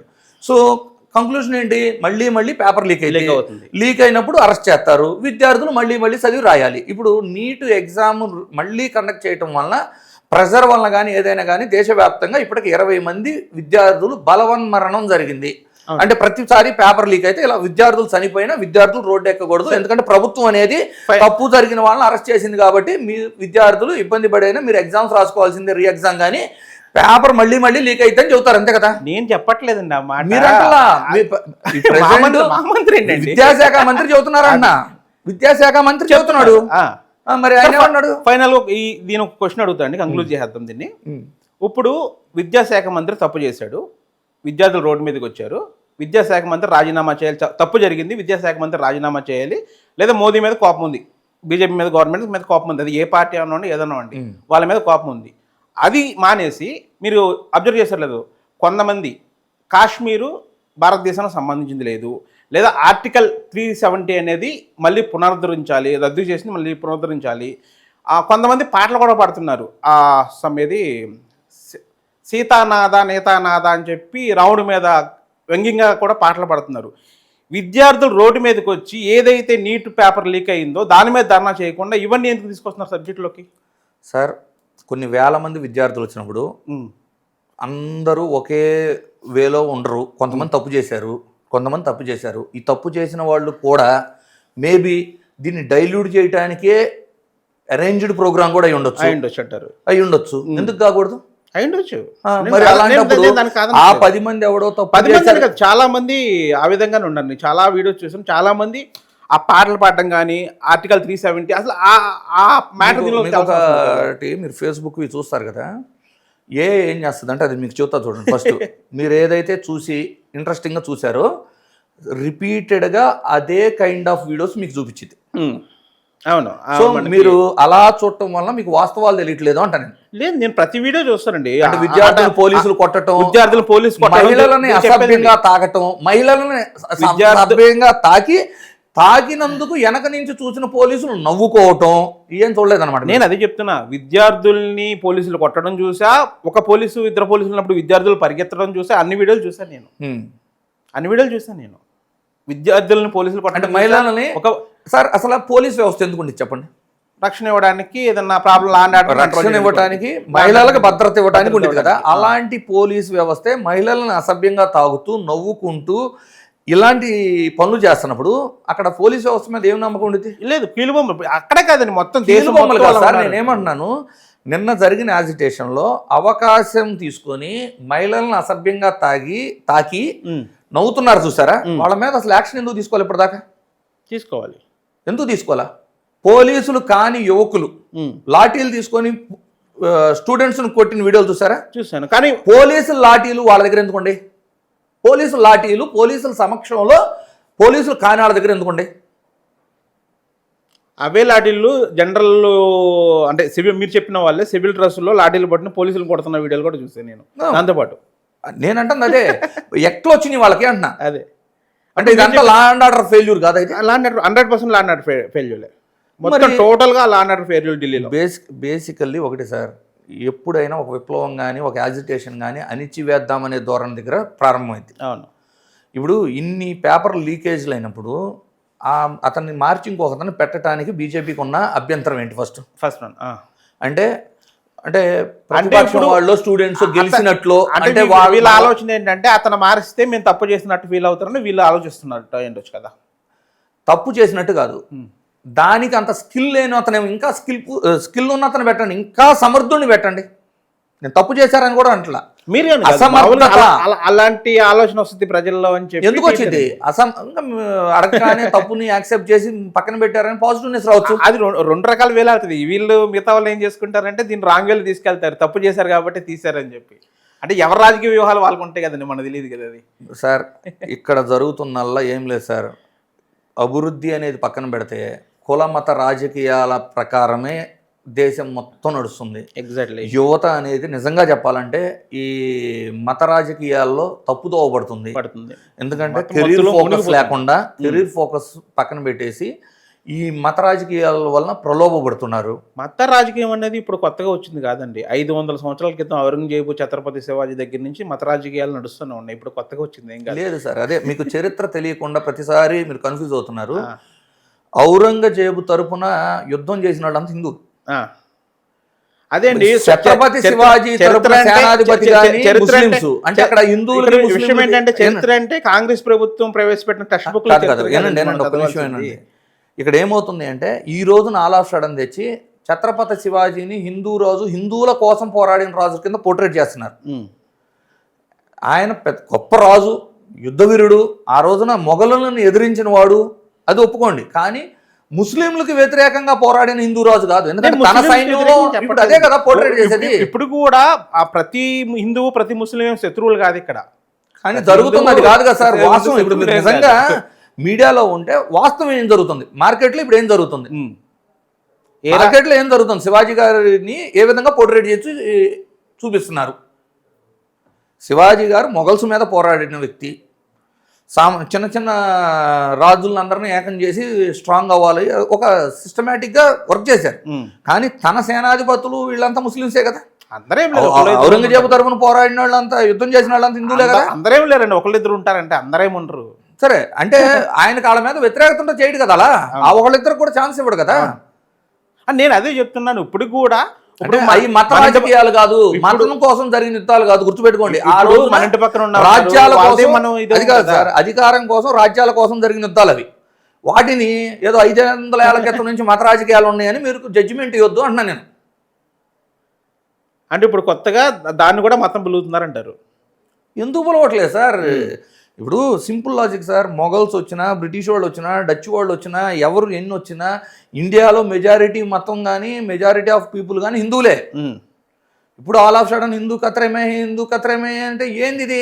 ఇప్పుడు జనరల్గా ఏదైనా ఒక గవర్నమెంట్ ఫామ్ అయితే మైనారిటీ పీపుల్ మీద మెజారిటీ పీపుల్ దాడి చేసే అవకాశాలు ఉంటాయి. కాబట్టి మైనారిటీ పీపుల్ కొంచెం లా అండ్ ఆర్డర్ ప్రొటెక్షన్ ఇవ్వాల్సిన నెసిటీ ఉంటుంది. ఇప్పుడు ఏదో ఎందుకు, ఇప్పుడు చార్మినార్ ఏరియాకి వెళ్తే హిందువులు మైనారిటీ, అవును, అలాగే మిగిలిన ప్రాంతాలకు వెళ్తే ముస్లిమ్సో క్రిస్టియన్సో మైనారిటీ ఉంటారు. ప్రభుత్వం అనేది అందరికీ ఈక్వల్ ప్రయారిటీ లాగా ఇస్తూనే కొంత వాళ్ళకి ప్రొటెక్షన్ ఇవ్వాల్సిన పరిస్థితి ఉంటుంది. కానీ ఇక్కడ ఏం జరుగుతుంది? ఎంతసేపు హిందూ కత్రమే ఎందుకు కత్రమే? మీరు రాకముందు బాగానే ఉంటాం, ఇప్పుడు వచ్చినా బాగానే ఉంటాం. నువ్వు చెబితే గుడికి వెళ్ళట్లా, నువ్వు చెప్పకపోతే ఆపం. మేము అంటే తరతరాలుగా మేము రోజు వెళ్తాం, పూజలు చేసుకుంటాం, దండాలు పెట్టుకుంటాం. నువ్వు వచ్చావని పెట్టుకోవట్లా, నువ్వు వద్దంటే ఆపం కదా. ఓకే సార్, మన రాష్ట్ర పాలిటిక్స్కి వచ్చేద్దాం. మన కూటమి ప్రభుత్వం వచ్చి 2.5 ఏళ్ళు అయింది. దీని మీద ప్రజలు ఎలా ఆలోచిస్తున్నారు, అనుకుంటున్నారు మీరు? బేసికల్లీ ప్రస్తుతం ఉన్న ప్రభుత్వం మీద వ్యతిరేకత అయితే చాలా స్థాయిలో ఉంది సార్, ఎక్కువ స్థాయిలోనే ఉంది. ఓకే, కాకపోతే ఇంకా 3 సంవత్సరాలు ఎలక్షన్ టైం ఉంది కాబట్టి మెజారిటీ ఆఫ్ పీపుల్ అనేది డెసిషన్ ఇంకా తీసుకోలేదు. అంటే ఎవరికి ఓటేయాలి, ఎవరిని తరపున ఉండాలి అనేది ఇంకా డెసిషన్ తీసుకోలేదు. సో తీసుకున్నంత పర్సంటేజ్లో ఎవరైతే ఒపీనియన్ చెప్పగలిగారో ఆ ఒపీనియన్ పరంగా చూసుకుంటే ఈ ఈవీఎంలు, ఓట్లు ఇవన్నీ పక్కన పెట్టి జరిగిన ఎలక్షన్ సక్రమంగా జరిగింది, వాళ్ళకు వచ్చిన ఓటింగ్ 40% వైసీపీకి 2024లో అని క్యాలిక్యులేట్ చేస్తే దాని మీద ఒక 4 to 5% ఇంప్రూవ్మెంట్ వైఎస్ఆర్సీపీకి ఉంది. ఓకే, ఓ 4 to 5% డ్రాప్ అనేది కూటమి దగ్గర ఉంది యాజ్ ఆఫ్ టుడే. ఓకే, ఎక్కువగా సఫర్ అవుతున్న వాళ్ళు యాంటీ ఇన్కంబెన్సీ చూపించిన వాళ్ళు, ప్రభుత్వం మీద భారీ స్థాయిలో వ్యతిరేకత చూపించిన కేసెస్ ఎక్కువగా ఏంటంటే ఎస్పెషల్లీ బీసీ కమ్యూనిటీలో 50 సంవత్సరాలకే పెన్షన్ అని ఒక హామీ ఇచ్చారు. అవును. సో 47 to 50 అంటే 47 అబోవ్ ఉన్న వాళ్ళందరూ కూడా ఒక వ్యక్తిని తీసుకుంటే మీరు అంటే 4,000 రూపాయల పెన్షను 60 నెలలు అంటే సరాసరిగా 2,50,000 రూపాయలు ఆ కుటుంబానికి లబ్ధి జరిగిద్ది అని ఇంట్లో 50 సంవత్సరాలు నీరెస్ట్ కానీ 50 సంవత్సరాలు దాటి 60 మధ్య ఉన్న వాళ్ళందరూ కూడా కుటుంబం మొత్తం కూడా మేము ఓటేసామండి కూటమికి. సో మేము నష్టపోయాము అనే భావన ఎక్కువగా ఉంది. ఓకే. ఈ పర్సంటేజ్ చాలా ఎక్కువ. ఇది ఒక్కటే మీకు 3 to 5% ఉంది ఈ పెన్షన్ విషయంలో. ఎందుకంటే మీకు 50 నుంచి 60% ఆఫ్ ఓటింగ్ 10 to 12% ఉంటుంది ఏజ్ గ్రూప్. మీకు 60 దాటిన వాళ్ళే మీకు 80 లక్షల దాకా ఉన్నారు ఆంధ్రప్రదేశ్. 4 కోట్ల ఓటర్లో 80 లక్షల ఓటర్లు కేవలం 60 సంవత్సరాలు దాటిన వాళ్ళే ఉన్నారు. మీకు 50 నుంచి 60లో కూడా కనీసం 40 లక్షల ఓటర్లు ఉంటారు. ఈ 40 లక్షల ఓటర్లు అంటే 40 లక్షలు మీరు 40 గారు చూడొద్దు. కుటుంబంలో 3 ఓట్లు యావరేజ్ తీసుకుంటే 1 కోటి ఓట్లు అంటే 4 కోట్ల ఓట్లలో 1 కోటి ఓట్లు అంటే దగ్గర 25% సార్. అంటే 25% మొత్తం టీడీపీకి వేసి ఉంటారు కదా. కొంత వైసీపీకి వేశారు, కొంత టీడీపీకి వేశారు. బట్ టీడీపీకి వేసిన వాళ్ళల్లో ఆల్మోస్ట్ 3 to 5% ఆఫ్ ఓటింగ్ ఇక్కడే చాలా పెద్ద డ్యామేజ్ కనబడుతుంది. డ్రాప్ అయిపోయే అవకాశం ఉంది. డ్రాప్ కనబడిపోతుంది చేసిన కాడ. ఎందుకంటే సార్ ఇప్పుడు సామాన్యుల పరిస్థితి ఎలా ఉందంటే ఏ ప్రభుత్వం వచ్చినా అది వైసీపీ అవ్వచ్చు, టీడీపీ అవ్వచ్చు, ఎవరు అధికారంలో వచ్చినా వారు వాళ్ళ చుట్టూ ఉన్న 10 మంది సంపాదించుకుంటారు తప్పితే మనకే ఉపయోగం లేదు, రాజకీయాలతో మనకేంటి సంబంధం అనే టైప్ ఆఫ్ ఓటర్స్ 80% ఉంటారు. ఎగ్జాక్ట్లీ. సో ఈ 80% ఆఫ్ ఓటర్స్ దేనికి పడతారు? మేనిఫెస్టోలో ఉన్న స్కీములకో ఈ చిన్న చిన్న మనకేదన్నా లబ్ధి జరిగిద్ది అనుకున్న కాడే వాళ్ళు కన్వర్షన్ అవుతారు. వైసీపీ తరపున తిరిగి ఇటు ఓటేసే వాళ్ళు ఉంటారు, టీడీపీ తరపు తిరిగి అటు ఓటేసే వాళ్ళు ఉంటారు. కామన్ అయిపోతుంది. సో ఈ సామాన్యులు ఏంటంటే మోసపోయాము అనే భావనలోకి వచ్చారు. ఇది ఎస్పెషల్లీ బీసీ కమ్యూనిటీలో ఈ వేరియేషన్ అనేది బాగా కనపడింది. ఓకే. నెక్స్ట్ జనరల్ పెన్షన్ అంటే సోషల్ పెన్షన్ 60 సంవత్సరాలు దాటిన వాళ్ళకి ఇవ్వాల్సిన పెన్షన్ 2 సంవత్సరాలుగా ఎవరికి ఇవ్వకపోవటం వలన కొత్తగా ఇవ్వకపోవటం వలన కూడా మేము నష్టపోయాము. ఎందుకంటే 4,000 చిన్న అమౌంట్ కాదు. దేశంలో ఎక్కడా సోషల్ పెన్షన్ 2,000 దాటలేదు. అలాంటిది మన దగ్గర 4,000 చిన్న అమౌంట్ కాదు. సో 4,000 నష్టపోయాము, ఇంకా మనకి రాయలేదు అంటే రీసెంట్గా 60 ఏళ్ళు వచ్చిన వాళ్ళు అవ్వచ్చు, వీళ్ళంతా కూడా మేము నష్టపోయాము అనేది వాళ్ళ దగ్గర ఉంది. మెజారిటీ ఇంకొకటి ఏంటంటే ఆడబిడ్డ నిధి మీద పెద్ద వ్యతిరేకత మాకు ఐడెంటిఫై అవ్వలేదు. ఎందుకంటే లేడీస్ అది వచ్చిద్దని ఆశపడి ఒకవేళ ఓటేసి ఉన్నా కూడా అది మేజర్గా మాకు నెలకు 1,500 అనేది పెద్ద అంటే వ్యతిరేకత కనపడలేదు. కానివ్వండి, సోషల్ పెన్షన్ బీసీలకి 50 సంవత్సరాలకి ఇస్తానన్నది భారీగా కనపడుతుంది. నెక్స్ట్ ఉద్యోగాలు ఇవ్వకుండా యువతకి ఇచ్చేసాము అనే ప్రమోషన్ చేసుకుంటున్నారు. అంటే 20 లక్షల నిరుద్యోగ యువతకి ఉద్యోగాలు ఇస్తాము, ఉద్యోగం వచ్చే వరకు నిరుద్యోగ భృతి ఇస్తాము అనేది వాళ్ళ హామీ. అవును. సరే, నిరుద్యోగ భృతి ఇవ్వకపోయినా కూడా పేరెంట్స్ ఎవరు కూడా దాన్ని ఇప్పుడు ఉన్న ఆర్థిక పరిస్థితుల్లో కొన్ని అర్థం చేసుకునే పరిస్థితులు యువత ఉందని నేను అనుకుంటాను. అయితే ఇక్కడ ఏం జరుగుతుంది అంటే ఉద్యోగాలు ఇవ్వకుండానే ఇచ్చేసామని ప్రమోట్ చేసుకోవటం యువత కొంచెం ఆగ్రహంగా ఉన్నారు. ఇవ్వకుండా మీరు ఇవ్వలేదు అని చెప్పుకుంటే వేరు, ఇచ్చేసామని చెప్పుకోవటం. ఇప్పుడు ఏంటి, నిన్న మొన్న కూడా మీరు చూస్తే ఆల్మోస్ట్ 20 లక్షల ఉద్యోగాలు ఇచ్చేపోతున్నామనో, ఒక 10 లక్షల ఉద్యోగాలు ఇచ్చేసామనో చెబుతున్నారు కదా. ఫిగర్ చెప్పేస్తున్నారు. ఇప్పుడు 20 లక్షల ఉద్యోగాలు అంటే ఎంతో తెలుసా మీకు? నియోజకవర్గానికి 11,500 ఉద్యోగాలు ఇవ్వాలి. అంటే 11,500 కుటుంబాల్లో ఉద్యోగం. అంటే ఎన్ని ఓట్లు సార్? దగ్గర 40,000 ఓట్లు. 40,000 ఓట్లు మీరు ఈ విధంగా యువతను ఇబ్బంది అంటే మభ్య పెడితే ఈ 40,000 ఓట్లు ఓడించరా? అవును. సో ఇది ఏంటి అంటే ప్రభుత్వం మీద వ్యతిరేకత అనేది భారీ స్థాయిలో ఉంది. కానీ ఇంకా 3 ఏళ్ళు ఉంది కాబట్టి వాళ్ళు రెక్టిఫై చేసుకోవడానికి అవకాశం ఉంది. అలాగే వీళ్ళు పికప్ అవడానికి సమయం ఉంది. President mood of the AP మాత్రం ప్రభుత్వానికి కొంత వ్యతిరేకత ఎక్కువగానే కనబడుతుంది. ఈ కూటమి ప్రభుత్వం ఎలక్షన్ టైంలో 6 హామీలు ఇచ్చింది, సూపర్ 6 అని 6 హామీలు ఇచ్చింది. ఇవి నిజంగా ప్రజల్లోకి ఎన్ని ప్రజల్లో ఎలా ఉన్నారు అసలు? ఎన్ని హామీలని ఎలా తీసుకుంటున్నారు వాళ్ళు? సోషల్ పెన్షన్ 60 సంవత్సరాలు దాటిన వాళ్ళకి 4,000 ఇస్తా అనేది కొత్త వారిని యాడ్ చేయకపోయినా ఉన్నంతవరకు నడుస్తుంది. కొంతమందిని తీసేశారు, వికలాంగులంతా రోడ్లు ఎక్కారు, అది వేరు. కానీ కొంత లెవెల్ వరకు వెళ్తుంది. ఓకే. అంటే దాంట్లో డ్రాపు పెద్ద ఏం లేదు. కానీ ఇక్కడ ఏం జరుగుతుంది అంటే చంద్రబాబు గారు ఎప్పుడు అధికారంలోకి వచ్చినా మీరు ఒకటి నోటీస్ చేయాల్సింది ఏంటంటే ఆయన హామీ చెబుతారు 1 year 2 years వదిలేస్తారు. ఈలోపు ఇప్పుడు మీరు రైతు భరోసా ఉంది సార్, 20,000 ఇస్తా అన్నారు. అవును. ఒక 1 year వదిలేస్తారు, 2వ year 10,000 ఇస్తారు, 3వ year కానీ 20,000 ఇవ్వరు. జనరల్గా ఏమైంది 20 into 5 సంవత్సరాలు 1,00,000 ఇవ్వాలి. అవును. కానీ 1 year 20 మైనస్ చేసుకోండి, 2వ year ఒక 10 మైనస్ చేసుకోండి, ఇప్పుడు ఎంత అయింది 70,000 అయింది. 70,000 అయింది. 70,000 డివైడెడ్ బై 5 ఏమైంది 13,500 అయింది. అది వైసీపీ కూడా ఇచ్చింది కదా. కానీ వీళ్ళు ఎందుకు వైసీపీకి వేయకుండా మీకేసారు? ₹1,00,000 వస్తుందని ₹1,00,000 వస్తుందని కదా వేసింది. సో ఇవన్నీ ఏమిటంటే ఆల్మోస్ట్ తల్లికి వందనం కూడా అంతే 2.5 అన్ని పథకాలు మీరు ఒకటి కాదు, నేను ప్రతిసారి ఇదే జరిగిద్ది. కానీ ప్రజలు కూడా అవన్నీ చెక్ చేసుకుంటారు. మరి ఇప్పుడు ఇంటికి ఒకళ్ళన్నా చదువుకున్నాడు, మంచిగా చదువుకున్నాడు ఉన్నారు. ప్రతి ఇంట్లో 4-5 స్మార్ట్ ఫోన్లు ఉన్నాయి, ప్రపంచం చేతిలో ఉంది.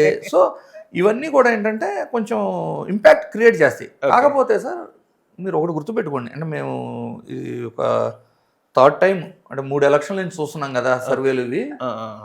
ఏపీలో లోకేష్ గారు రీసెంట్గా చెప్పారు కూడా, సంక్షేమం చేసినా గెలవలేదు జగన్మోహన్ రెడ్డి, అభివృద్ధి చేసిన స్టాలిన్ గెలవలేదు అని చెప్పారు. చూసారా, అది వాస్తవం.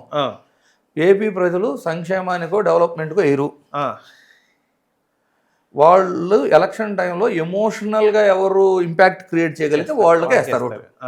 ఎందుకంటే 2019లో రాజధాని అమరావతి ప్రాంతంలో వైసీపీ గెలిచింది, టీడీపీ గెలవాలి. వైజాగ్ కర్నూలులో మొన్న 2024లో వైసీపీ గెలవాలి, టీడీపీ గెలిచింది. యాక్చువల్లీ వాళ్ళకి రాజధానిలో ఇచ్చినందుకు వైసీపీ గెలవాలి. మరి అవన్నీ చూడరనే కదా. లేదు పోర్టులు కట్టిన కాడేమన్నా వైసీపీ గెలిచిందా? లేదు. మెడికల్ కాలేజీలు కట్టిన కాడేమన్నా వైసీపీ గెలిచిందా? లేదు. సో ఏం చూడరు జనం. ఓకే, జనాన్ని ఎమోషనల్గా ఎవరు కనెక్ట్ చేసుకోగలిగితే వాళ్ళు గెలుస్తారు. అవును. కానీ ఆశ పెట్టి ఓటు, ఇప్పుడు జనరల్గా ఏమైందండి సార్, నేను టీడీపీ కార్యకర్త అనుకున్నాను, సానుభూతి పరుని అనుకున్నాను, నేను టీడీపీకే ఓటేశాను. ఇప్పుడు నాకు పథకాలు రాకపోతున్నా నా కన్వర్షన్ కష్టంగా ఉండేది వైసీపీకి. అలాగే నేను వైసీపీ సానుభూతి పడిని వైసీపీకి వేసాను, నా కన్వర్షన్ కష్టంగా ఉండేది. కానీ నేను వైసీపీ సానుభూతి పడిని, కానీ మేనిఫెస్టోలో ఉన్న ఇన్ఫర్మేషన్ చూసి నేను టీడీపీకి వేసాను. ఓకే, ఇప్పుడు నాకు ఉండేది వ్యతిరేకత. అవును, ఈ పర్సంటేజ్ చాలా ఇంపార్టెంట్. అవునవునవును. ఇప్పుడు వైఎస్ఆర్సీపీ అధికారంలోకి రావాలి అంటే ఇప్పుడు అందరూ ఓటర్లను ఇంప్రెస్ చేయాల్సిన నెసిటీ లేదు కదా. 2019లో వైసీపీకి ఓటేసిన వాళ్ళని ఇంప్రెస్ చేసుకోగలిగితే చాలు, అంతే కదా. ఆల్మోస్ట్ 151 సీట్లు వచ్చిన ఆ 2019లో ఓట్లు వేసిన వల్ల అట్లీస్ట్ 80% చాలు, అంతే. 89 సీట్స్ వస్తే చాలు కదా. మరి ఇప్పుడు వాడు కూటమిగా ఉండా వీళ్ళకి 50% వస్తే 50 కూడా అవసరం, 48% వచ్చినా కూడా మ్యాజిక్ ఫిగర్లో 50 అంతే కదా. అంటే 8% ఓటింగ్ పెరగాలి. అవును. జనరల్ యాంటీ ఇన్కంబెన్సీ నీకు ఎట్లయినా 4 to 5%. నువ్వు ధర్మరాజు లాంటి పరిపాలన చేసినా కూడా యాంటీ ఇన్కంబెన్సీ ఉంటుంది. ఎందుకు ఉంటుంది అది కూడా చెప్తా చూడండి మీకు. రేపు లోకల్ బాడీ ఎలక్షన్ అయితే, అవును, లోకల్ బాడీ ఎలక్షన్ అయితే పంచాయతీ ఎలక్షన్లో గుర్తుండదు. గుర్తు లేకపోతే ఏమైంది, అటు జనసేన వాళ్ళు పోటీ చేస్తారు, ఇటు టీడీపీ వాళ్ళు పోటీ చేస్తారు. ఎమ్మెల్యే అభ్యర్థి ఏం చేస్తాడు, గెలిచిన వాళ్ళని దగ్గర తీసుకుంటాడు. అవును. ఓడిపోయిన ఆయనకి ఏముంటుంది, ముందు అసలు ఎమ్మెల్యేని ఓడితే కానీ ఇక్కడ కింద మన ఊళ్ళో ఆయన వెతనంకి కొంచెం కంట్రోల్ అవ్వదు అని అడిగింది. అవును. సో ఇక్కడ ఎమ్మెల్యే చేసిన తప్పేమైనా ఉందా? లేదు. కానీ యాంటీ ఇన్కంబెన్సీ ఆడేది. నెక్స్ట్ ఎమ్మెల్యే గెలిచాడు, చుట్టూరు 4 ఉన్నారు, నాకు పని ఇస్తున్నాడు, మీకు పని ఇస్తున్నాడు, కానీ మీకంటే నాకు ఎక్కువ పని ఇస్తున్నాడు, దానికి నువ్వు అలుగుతావు. సో ఎంత మంచి, నేను ప్రజల్లో వచ్చే వ్యతిరేకత చెప్పాలి, చుట్టూరా ఉండి సొంత పార్టీ కార్యకర్తల్లో వచ్చే గ్యాప్స్ కూడా ఏమంటారు యాంటీ ఇన్కంబెన్సీ 3 to 4% ఉంది సార్. ఓకే, ప్రస్తుత పరిపాలన జరుగుతున్న దాడులు ఈ రీత్యా ఆల్రెడీ 4 to 5% పెరిగిపోయి ఉంది. అవును, 8% అయిపోతుంది. సో ఇంకా ఆయన పాదయాత్ర పెండింగ్ ఉంది. సో పాదయాత్ర ఇంపాక్ట్ ఎంత ఉండిద్దని ఇప్పుడు చెప్పలేములేండి. 2029కి బీజేపీ, జనసేన, తెలుగుదేశం పార్టీ 3 కలిసి ఉండే అవకాశం ఉందా కూటమిగా? మోస్ట్లీ ఉంటారు సార్. ఎందుకంటే మీరు చంద్రబాబు గారిని నోటీస్ చేశారనుకోండి, 2018లో 5 ప్రధానమైన రాష్ట్రాల్లో కాంగ్రెస్ 3 పెద్ద రాష్ట్రాలు గెలిచేసింది. రాజస్థాన్, ఛత్తీస్గఢ్ అండ్ మధ్యప్రదేశ్. 1 year లోపు ఎలక్షన్ ఉంది. సో అంత మేజర్ స్టేట్స్ గెలిచిన తర్వాత రాబోయేది యూపీఏ ప్రభుత్వం అని పాపం పొరపాటునట్టు వెళ్ళారు, కానీ బీజేపీని వదిలేసి. ఇప్పుడు దేశ రాజకీయాలు ఉన్న పరిస్థితుల్లో బీజేపీని వదిలి చంద్రబాబు గారు బయటకు వచ్చే పరిస్థితి లేదు. సో వాళ్ళ బాండింగ్ అలాగే ఉండిద్ది. ఓకే, అంటే సీట్ల పంపక విషయంలో లాస్ట్ టైం జనసేనకి తక్కువ ఇచ్చారని చెప్పి నాయకులు అనుకోకపోయినా కింద స్థాయి నాయకులు కార్యకర్తలు అంటే మాకు ఉన్న సిచ్యువేషన్ బట్టి 20 సీట్లని చాలా తక్కువ అని చెప్పి చాలామంది బహిరంగానే ప్రకటించారు. ఆ సీట్ల పెంపకం విషయంలో ఏమైనా తేడా వస్తుందా 29లో? మీకు ఇందులో ఒక ఫార్ములా చెప్తా చూడండి. 2019లో జనసేనకు వచ్చిన ఓటింగు 5.7 సంథింగ్ ఎంత. అవును, నియర్లీ 6%. అలాగే టీడీపీకి వచ్చిన ఓటింగ్ పర్సంటేజ్ 39 to 40 మధ్య. అవును అవునా? అవును. బీజేపీకి వచ్చిన పర్సంటేజ్ 1. ఈ 3 కలపండి ఎంత? 46. 46%ని 175 నియోజకవర్గాలకు అప్లై చేస్తే 40% ఓటింగ్కి వచ్చేది 146 అసెంబ్లీ స్థానాలు. 5.7% ఓటింగ్ ఉన్న వాళ్ళకి వచ్చేది 21 స్థానాలు. పర్సంటేజ్ లెక్క ఇచ్చారంటారు. పర్సంటేజ్ లెక్క ఇచ్చారు. మొన్న ఏమైంది? 6.8 దాకా వచ్చారు. మళ్ళీ ఆ పర్సంటేజ్ వైజ్ ఒక 25, 26 ఇస్తారు. అంటే నీ బలాన్ని నువ్వు అడిగి ఎక్కువ సీట్లు గెలుచుకోకపోతే ఇలా 1%కి 5 సీట్లు 1%కి 5 సీట్లు పెంచుకుంటా పోయి అధికారంలో భాగస్వామ్యం అడగాలి అంటే సీఎం షేరింగ్. అవును. ఈ 15 ఏళ్ళు 20 ఏళ్ళు పడుతుంది. అదే పవన్ కళ్యాణ్ గారు కూడా చెబుతున్నారు ఇంకో 15 ఏళ్ళు పట్టిద్ది మనకి అని. సో వైసీపీ రాజకీయ భవిష్యత్తు ఎలా ఉండబోతుంది? కింద స్థాయి నాయకత్వం ఏమన్నా మార్చాలంటారా? రీజనల్ పార్టీలో కింది స్థాయి నాయకులను చూసి ఓట్లేరు సార్. ఎస్పెషల్లీ మన ఆంధ్రప్రదేశ్ ఇప్పుడున్న పరిస్థితుల్లో. ఒకసారి జగన్ని చూశారు, ఒకసారి అంటే 4 సార్లు చంద్రబాబును చూశారు. కాబట్టి వీళ్ళిద్దరిలో ఎవరు బెటరు అనేది ఎలక్షన్ మేజర్గా నడిచింది. అంటే ఓటింగ్ అనేది స్టాండర్డ్ ఓట్ బ్యాంకు వైసీపీకి కొంత ఉంటుంది, టీడీపీకి కొంత ఉంటుంది. లోకల్ అభ్యర్థి కూడా కనీసం 5,000 10,000 పార్టీ ఓట్లు కాకుండా అడిషనల్గా తెచ్చుకోగలిగే అతనైతే గెలుస్తాడు. బేసికలీ ఇలాగే ఉంటాయి ఎలక్షన్స్ అంటే. స్థానిక నాయకత్వాన్ని మెరుగుపరచుకోవటాలు వీటన్నిటికంటే కూడా వాళ్ళు కొత్త పార్టీ కాబట్టి, కొత్త పార్టీ అంటే 12 ఏళ్ళు అయిపోయింది అంటారు మీరు. ఎప్పుడైనా ఒక రీజనల్ పార్టీ స్ట్రక్చరైజ్ అవడానికి 15-20 ఏళ్ళు పడుతుంది. అవును. ఇప్పుడు టీడీపీ కూడా 1982లో అప్పుడు ఫామ్ చేస్తే 99 కానీ స్ట్రక్చరైజ్ అవ్వాలి ప్రాపర్గా. అవును అవును. So it takes time. నేను అనుకోవటం ఇప్పుడు ఆ స్టేజ్లో ఉంది వైఎస్ఆర్సీపీ అంట. ఓకే. అంటే వాళ్ళు కన్స్ట్రక్టివ్గా స్ట్రక్చర్ రెడీ అవ్వాలంటే కొంచెం టైం పడుతుంది. అమరావతి పైన జగన్ గారు తీసుకునే నిర్ణయాలు వైఎస్ఆర్సీపీకి ఏమైనా వ్యతిరేకత తీసుకొస్తున్నాయా ప్రజల్లో? అంటే ప్రజల్లో వ్యతిరేకత అనే కంటే సార్, ఇప్పుడు ఇందాక మనం చెప్పాం కదా, అమరావతిలో టీడీపీని గెలిపిలా, వైజాగ్ కర్నూలులో వైసీపీని గెలిపిలా. కాకపోతే అమరావతిలో అవినీతి జరుగుతుంది అనేది ఎక్కువగా చూపించగలుగుతున్నారు. అమరావతి వర్సెస్ మావిగన్ కాకుండా అమరావతిలో ఆల్రెడీ 50,000 కోట్లు ఖర్చు పెట్టి కడుతున్న శాశ్వత భవనాలను వాడుకుంటూ మావిగన్ని ఉపయోగించుకుంటామనే స్టాండ్ ఇంకొంచెం డీటెయిల్డ్గా చెప్పాల్సిన పరిస్థితి అయితే కనపడింది. ఎందుకంటే అమరావతి వర్సెస్ మావిగన్ అనగానే అమరావతికి వ్యతిరేకమా, ఇప్పుడు కడుతున్న బిల్డింగ్లు వాటర్ అనే మెసేజ్ కొంత డౌట్ తీసుకెళ్ళగలుగుతున్నారు జనాల్లోకి. తీసుకెళ్ళకపోయినా వెళ్ళిపోతాయి సార్. అయితే ఇక్కడ చూడండి, తాత్కాలిక భవనాలు సైతం వాడు కట్టిని వాడుకున్నారు కదా. 19 నుంచి 24 దాకా మీరు తాత్కాలిక భవనాల్లోనే పరిపాలన చేశారు కదా. అంటే రేపటి రోజున కూడా శాశ్వత భవనాలను కడితే అందులో అవినీతి ఏమైనా జరిగితే మీరు చర్యలు తీసుకోండి. అవును. కానీ వాటిని వాడుకుంటామనే స్టేట్మెంట్ అయితే ఇవ్వాలి కదా. 2 ఇప్పుడు చంద్రబాబు గారు చెబుతున్న దాంట్లో ఎంతవరకు కరెక్ట్ ఉందో మీరే చెప్పండి. 5,000 ఎకరాల్లో ఎయిర్పోర్ట్ నిర్మాణం చేస్తామంటున్నారు. నిజంగా ఇప్పుడు అంత అప్పులు చేసి ఎయిర్పోర్ట్ కట్టాల్సిన అవసరం ఉందా? పక్కన 35 కిలోమీటర్ల దూరంలో గన్నవరం ఉంది. దాన్ని వాడుకోవచ్చు కదా. దాన్ని కొంచెం డెవలప్ చేసుకోవచ్చు, దాన్ని వాడుకోవచ్చు. మీకు కావాలి అనుకుంటే ఫ్యూచర్ అవసరాల కోసం 5,000 ఎకరాలు ప్రభుత్వ భూమి కింద అట్టి పెట్టండి. అవసరం అయితే వాడుకోవచ్చు. కానీ అవసరం లేకుండానే ఇప్పుడే కట్టేస్తాము అంటే ఎంతవరకు కరెక్ట్? రైల్వే స్టేషన్ 1,500 ఎకరాలు అంటారు. విజయవాడ మీకు దేశంలో ట్రాఫిక్ కానీ నెంబర్ ఆఫ్ ట్రైన్స్ వెళ్ళే దాంట్లో 4వ ర్యాంకులో ఉంది. అవును, సెంటర్ పాయింట్ అది పక్కనే పెట్టుకొని 15 కిలోమీటర్ల లోపల మేము దాన్ని వాడము, కొత్త రైల్వే స్టేషన్ కడతాను అంటే ఎవరు డబ్బుతో కడుతున్నారు? మీరు అప్పు చేసినా ప్రజలను ఎత్తినే, లేదు ప్రభుత్వ డబ్బు అన్నా కూడా మనం కట్టే పన్నులు. ఈ రోజున అవసరం లేనప్పుడు మీరు ల్యాండ్ అలాట్ చేసి పెట్టుకోండి. కానీ ఈరోజు అవసరం లేని కూడా కడతాను అంటే రైట్ కాదు కదా. మీకు శాశ్వత భవనాలంటే అసెంబ్లీ అవ్వచ్చు, సెక్రటేరియట్ అవ్వచ్చు, హెచ్ఓడి డిపార్ట్మెంట్స్, మన పోలీసు వింగ్ రిలేటెడ్ అవ్వచ్చు, ఏవైతే ఐఏఎస్ క్వార్టర్స్ అంటున్నారో మీరు ఏదైతే కడదాం అనుకున్నారో ఆ శాశ్వత భవనాలతో ఈడ వరకు పులి స్టాప్, మేము ఈ 50,000 కోట్లతో పులి స్టాప్ పెడతాం, ఈడ పరిపాలన స్టార్ట్ చేద్దాం, దాని అంతటా అది పెరిగితే రాజధాని అని చెప్పట్లేదు కదా. ఇప్పుడు 10 సంవత్సరాలు దాటిపోయింది, 2016లో పూలింగ్. అవును. ఈ 10 ఏళ్ల నుంచి ఇంకెన్నేళ్ళు ఇస్తారు కౌలు? కౌలు ఎంత ఇస్తున్నారు అనుకుంటున్నారు రైతుకి ఇప్పుడు? ₹1,00,000 అవును. ఎకరానికి. ₹1,00,000 రైతుకు కౌలు ఇచ్చుకుంటూ అది కూడా ప్రజల ధనమే కదా, ప్రజలు కట్టే ట్యాక్స్లే కదా. అంతే కదా. ఇప్పుడు కరెంటు బిల్లులు కూడా ఎన్నేళ్ళు ఇస్తారు ఇలా? ఇప్పుడు పెంచారని చెప్పి చాలా ఆల్రెడీ పెంచారని వాళ్ళ చెప్పి. ల్యాండ్ ప్రైస్ 10 రెట్లు, 20 రెట్లు, 100 రెట్లు వెళ్ళిపోయింది ఆల్రెడీ. అంత ప్రైసింగ్ వెళ్ళిపోయి లబ్ధి పొందుతున్నా కూడా వాళ్ళకి రైతు రుణమాఫీ చేస్తున్నారు, మీరు కౌలు కడుతున్నారు. మరి మిగిలిన ప్రాంత ప్రజలు ఆలోచించరా? ఇంకా అసంతృప్తిగానే ఉన్నారు అమరావతి రైతులు అంటున్నారు.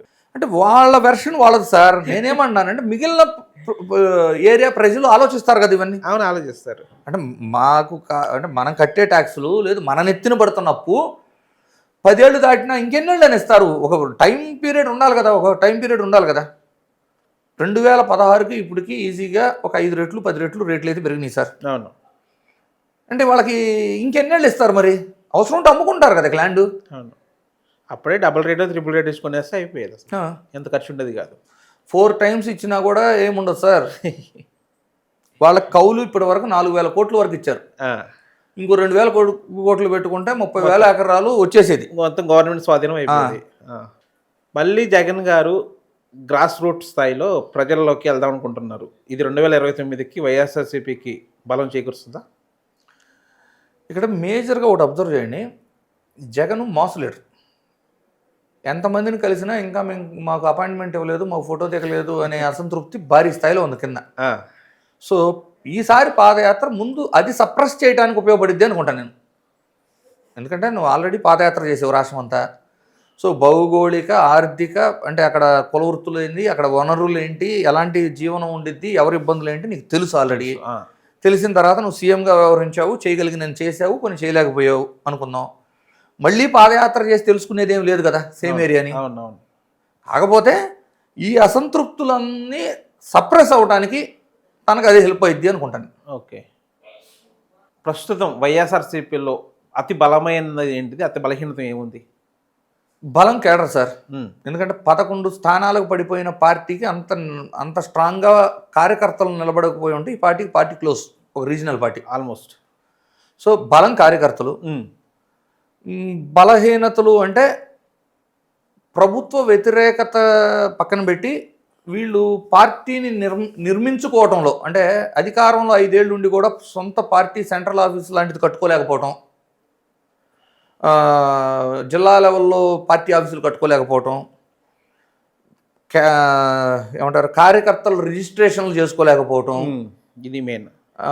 అంటే ఏమంటారు దాన్ని, క్షేత్రస్థాయి వరకు నిర్మాణం ప్రాపర్గా చేసుకోలేకపోయారు. ఇప్పుడు చేస్తున్నాం అంటున్నారు కానివ్వండి, అధికారంలో ఉన్నప్పుడు చేసుకుంటే ఈజీగా అయిపోయింది కదా. అవును.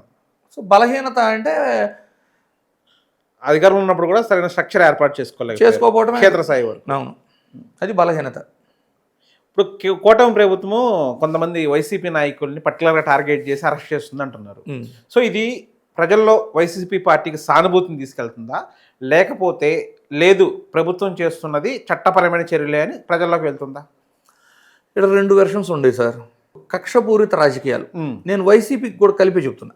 మీరు మళ్ళీ ఏ పార్టీ అయినా ఈ కక్షపూరిత రాజకీయాల ప్రొసీజర్లు ఏమవుతుంది, మీరు గవర్నెన్స్ వదిలేసి చేయాల్సి వస్తున్నారు. అంటే నీ టోటల్ టైము డెవలప్మెంటో గవర్నెన్స్ మీదో వెల్ఫేర్ మీదో చేయాల్సిన టైంని నువ్వు కొంత టైంని వీటి మీద ఫోకస్ చేయాల్సి వస్తుంది. ఎప్పుడైతే దీని మీద మేజర్గా వర్క్ చేస్తున్నారో లా అండ్ ఆర్డర్ రెగ్యులర్గా చేయాల్సిన యాక్టివిటీల్లో వాళ్ళ కంట్రిబ్యూషన్ తగ్గుతుంది. ఈ మధ్యకాలంలో మనం ఎన్ని చూస్తున్నాం, మనకి రీసెంట్గా నిన్న మొన్న కూడా నేషనల్ ర్యాంకింగ్స్ ఇస్తే చాలా లీస్ట్కి వెళ్ళిపోయాం. అవును, పోలీస్ వ్యవస్థ విషయంలో. రెండోది ఏమవుతుంది, ఈ ప్రొసీజర్లో, ఈ కక్ష సాధింపు ప్రొసీజర్లో గవర్నమెంట్ ఎంప్లాయీస్ని కూడా బాధ్యులు చేసి అరెస్టులు చేస్తున్నాం. ఇప్పుడు జత్వానీ కేసులో పోలీసులు నవ్వచ్చు, లిక్కర్ స్కామ్ రిలేటెడ్ దాంట్లో ఐఏఎస్లు నవ్వచ్చు, ఐపీఎస్లు నవ్వచ్చు. మీరు చూస్తే ఈ ప్రతి కేసులోనూ ఎక్కడో ఒక చోట ప్రభుత్వ ఉద్యోగులను కూడా మీరు అరెస్ట్ చేస్తున్నారు. సో అధికారం మారితే ఇది రిపీట్ అయింది కదా. ఆ భయం ఎవరికి వస్తుంది ఇప్పుడు? ఫస్ట్ ప్రభుత్వ ఉద్యోగులకు వస్తుంది, బ్యూరోక్రాట్స్కి. ఆ బ్యూరోక్రాట్స్లో ఈ భయం ఉంటే ఒకరోజు చేయాల్సిన పనిని 10 రోజులు పెండింగ్ పెట్టి పెడదామా వద్దా సైను, ఇంకోసారి పిలిచి గట్టిగా చెబితే పెడదాంలే, లేదు గట్టిగా దీన్ని ఇనిషియేట్ చేయమంటే చేద్దాంలే అనే స్థాయికి వెళ్ళిపోతున్నా. దీనికి ఎగ్జాంపులే సిఆర్డిఏలో ఇప్పుడు 4 కమిషనర్లు ఏమో ట్రాన్స్ఫర్ అయ్యారు. అవును. అంటే ఏంటి, ఏది పడితే అది సైన్ పెడితే రేపు ఉదయం అరెస్ట్ ఏదో అవుతాం అరెస్ట్ అనే అవుతాయి. భయం ఏదో వచ్చింది ప్రాబ్లం కదా. వస్తే వాళ్ళ దాకా వచ్చేస్తుంది. ఒక రకంగా చూస్తే ఆ భయం మంచిది అంటారు, అవును. కానీ జరగాల్సిన పనులు డిలే అవుతున్నాయి కదా. అవును. అధికారులు స్పీడ్గా లేరనుకోండి, జరగాల్సిన పనులు డిలే అయిపోతాయి కదా. అవును. అంటే ప్రభుత్వ ఉద్యోగులకి పోలీసులకు కూడా రాజకీయ రంగు పులిమేస్తున్నారు ఇప్పుడు. ఉమ్. అది రాంగ్ అంట నేను. ఓకే. ఇప్పుడు వాళ్ళు ఏం చేస్తారు సార్, ఎవరు అధికారంలో ఉంటే వాళ్ళ మెప్పు పొందుతూ వాళ్ళు చేయాల్సిన సర్వే డ్యూటీ వాళ్ళు చేస్తారు. సర్వే అవుతూ ఉంటారు. ఇప్పుడు చంద్రబాబు దగ్గర పనిచేసిన వాళ్ళే మళ్ళీ జగన్ దగ్గర చేస్తారు, జగన్ దగ్గర చేసిన వాళ్ళే మళ్ళీ చంద్రబాబు వీళ్ళు దగ్గర మాత్రం చేస్తారు. వాళ్ళు మారరు కదా. మారరు కదా. వాళ్ళకు కూడా రాజకీయ రంగులు వేసేసి వాళ్ళని ఇబ్బంది పెడుతుంటే, సో బ్యూరోక్రాట్స్ ఎప్పుడైతే ఇబ్బంది పడటం స్టార్ట్ అవుతారో డెఫినెట్లీ మనకు జరగాల్సిన, ప్రజలకు జరగాల్సిన బెనిఫిట్స్ ఏదైతే ఉంటాయో అవి జరగచ్చేమో కానీ డిలే అవుతుంటాయి. ఆ డిలే అవటం కూడా అన్యాయమే కదా. అవును. ప్రజెంట్ ఆంధ్రాలో ఇది ఎక్కువ జరుగుతుంది అనిపిస్తుంది నాకు. ఓకే. ఒకవేళ రాజకీయ సమీకరణాలు మారి 2029 కూటమి అభ్యర్థి సీఎం అభ్యర్థిగా పవన్ కళ్యాణ్ ఉంటే కనుక వైసీపీ ఏ స్టాండ్ తీసుకోబోతుంది, ఏ వ్యూహం చేయబోతుంది అనుకుంటున్నారు? ఇప్పుడు వాళ్ళు కూటమిగా కంపల్సరీ వస్తారని వైసీపీకి తెలుసు. ఓకే. నిజంగా పవన్ కళ్యాణ్ని సీఎం అభ్యర్థిగా వాళ్ళు అనౌన్స్ చేస్తే డెఫినెట్లీ వాళ్ళకి కొంత ఎడ్జ్ అయితే ఉంటుంది, కూటమికి ఎడ్జ్ ఉంటుంది. ఓకే. అది వీళ్ళు ఏ స్టాండ్ తీసుకోబోతారు వీళ్ళు? అంటే వాళ్ళు అనౌన్స్ చేయరు సార్. అంటే నేను ఎందుకు చెప్తున్నాను అంటే, పవన్ కళ్యాణ్ తీసుకుంటున్న నెంబర్ ఆఫ్ పర్సంటేజ్ సీట్స్ కానివ్వండి, రేపు ఏదో ఎందుకు లోకల్ బాడీ ఎలక్షన్లు వస్తాయి కదా, జడ్పీటీసీలు 26 ఉంటాయి. అవును. కనీసం 30% సీట్లు తీసుకొని పోటీ చేయమనండి, తర్వాత మాట్లాడదాం. తర్వాత సీఎం అభ్యర్థి గురించి మాట్లాడదాం అంతే. ఎందుకు ఊరకు ప్రజలకి ఆశ పెట్టేసి ఇవన్నీ ఎలా ఉంటాయంటే, చూడండి ఇది ఒక నెగిటివ్ ప్రోపగండా కూడా ఎలక్షన్ని చాలా ఇంపాక్ట్ చేస్తుంది.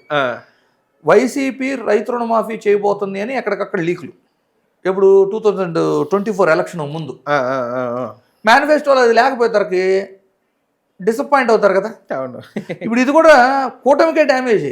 ఏది, ఇప్పుడు ఆయన సీఎం అభ్యర్థిగా ప్రకటిస్తారు అని పదే పదే తీసుకెళ్ళామనుకోండి మీడియాలోకి, ప్రకటించకపోతే వైసీపీకి ఫేవరైట్. ఎందుకంటే ఇక ఎల్లకాలం మీకు మేము ఇట్లా చేయాల్సిందేనా అని కాపు సామాజిక వర్గం మెజారిటీ జనసేన కేడర్ అంతా వైసీపీకి వేసి తోడు. అవునవును. సో ఇలాంటి ప్రాపగాండా చాలా డేంజర్ వాళ్ళకి. అవును. అది ఆపోజిట్ పార్టీ చేసినా వీళ్ళకే డేంజర్, ఆపోజిట్ పార్టీ వాళ్ళకి డేంజర్ అవుతుంది, వీళ్ళు చేసినా వీళ్ళకే డేంజర్ అవుతుంది. అవును సార్, ఇప్పుడు అసలు పోలవరం పూర్తవుతుంది అంటారా? ఏంటంటే ఎప్పటి నుంచో జరుగుతుంది, ఏ గవర్నమెంట్ వచ్చినా కానీ 21కి చేసేస్తాం, 24 చేసేస్తాం, 27కి చేసేస్తాం. ప్రతి గవర్నమెంట్ ఆల్మోస్ట్ చిత్తశుద్ధితో చేస్తే ఈ టర్మ్లో అయిపోయింది సార్. చిత్తశుద్ధితో చేస్తే ఈ టర్మ్లో అయిపోయింది.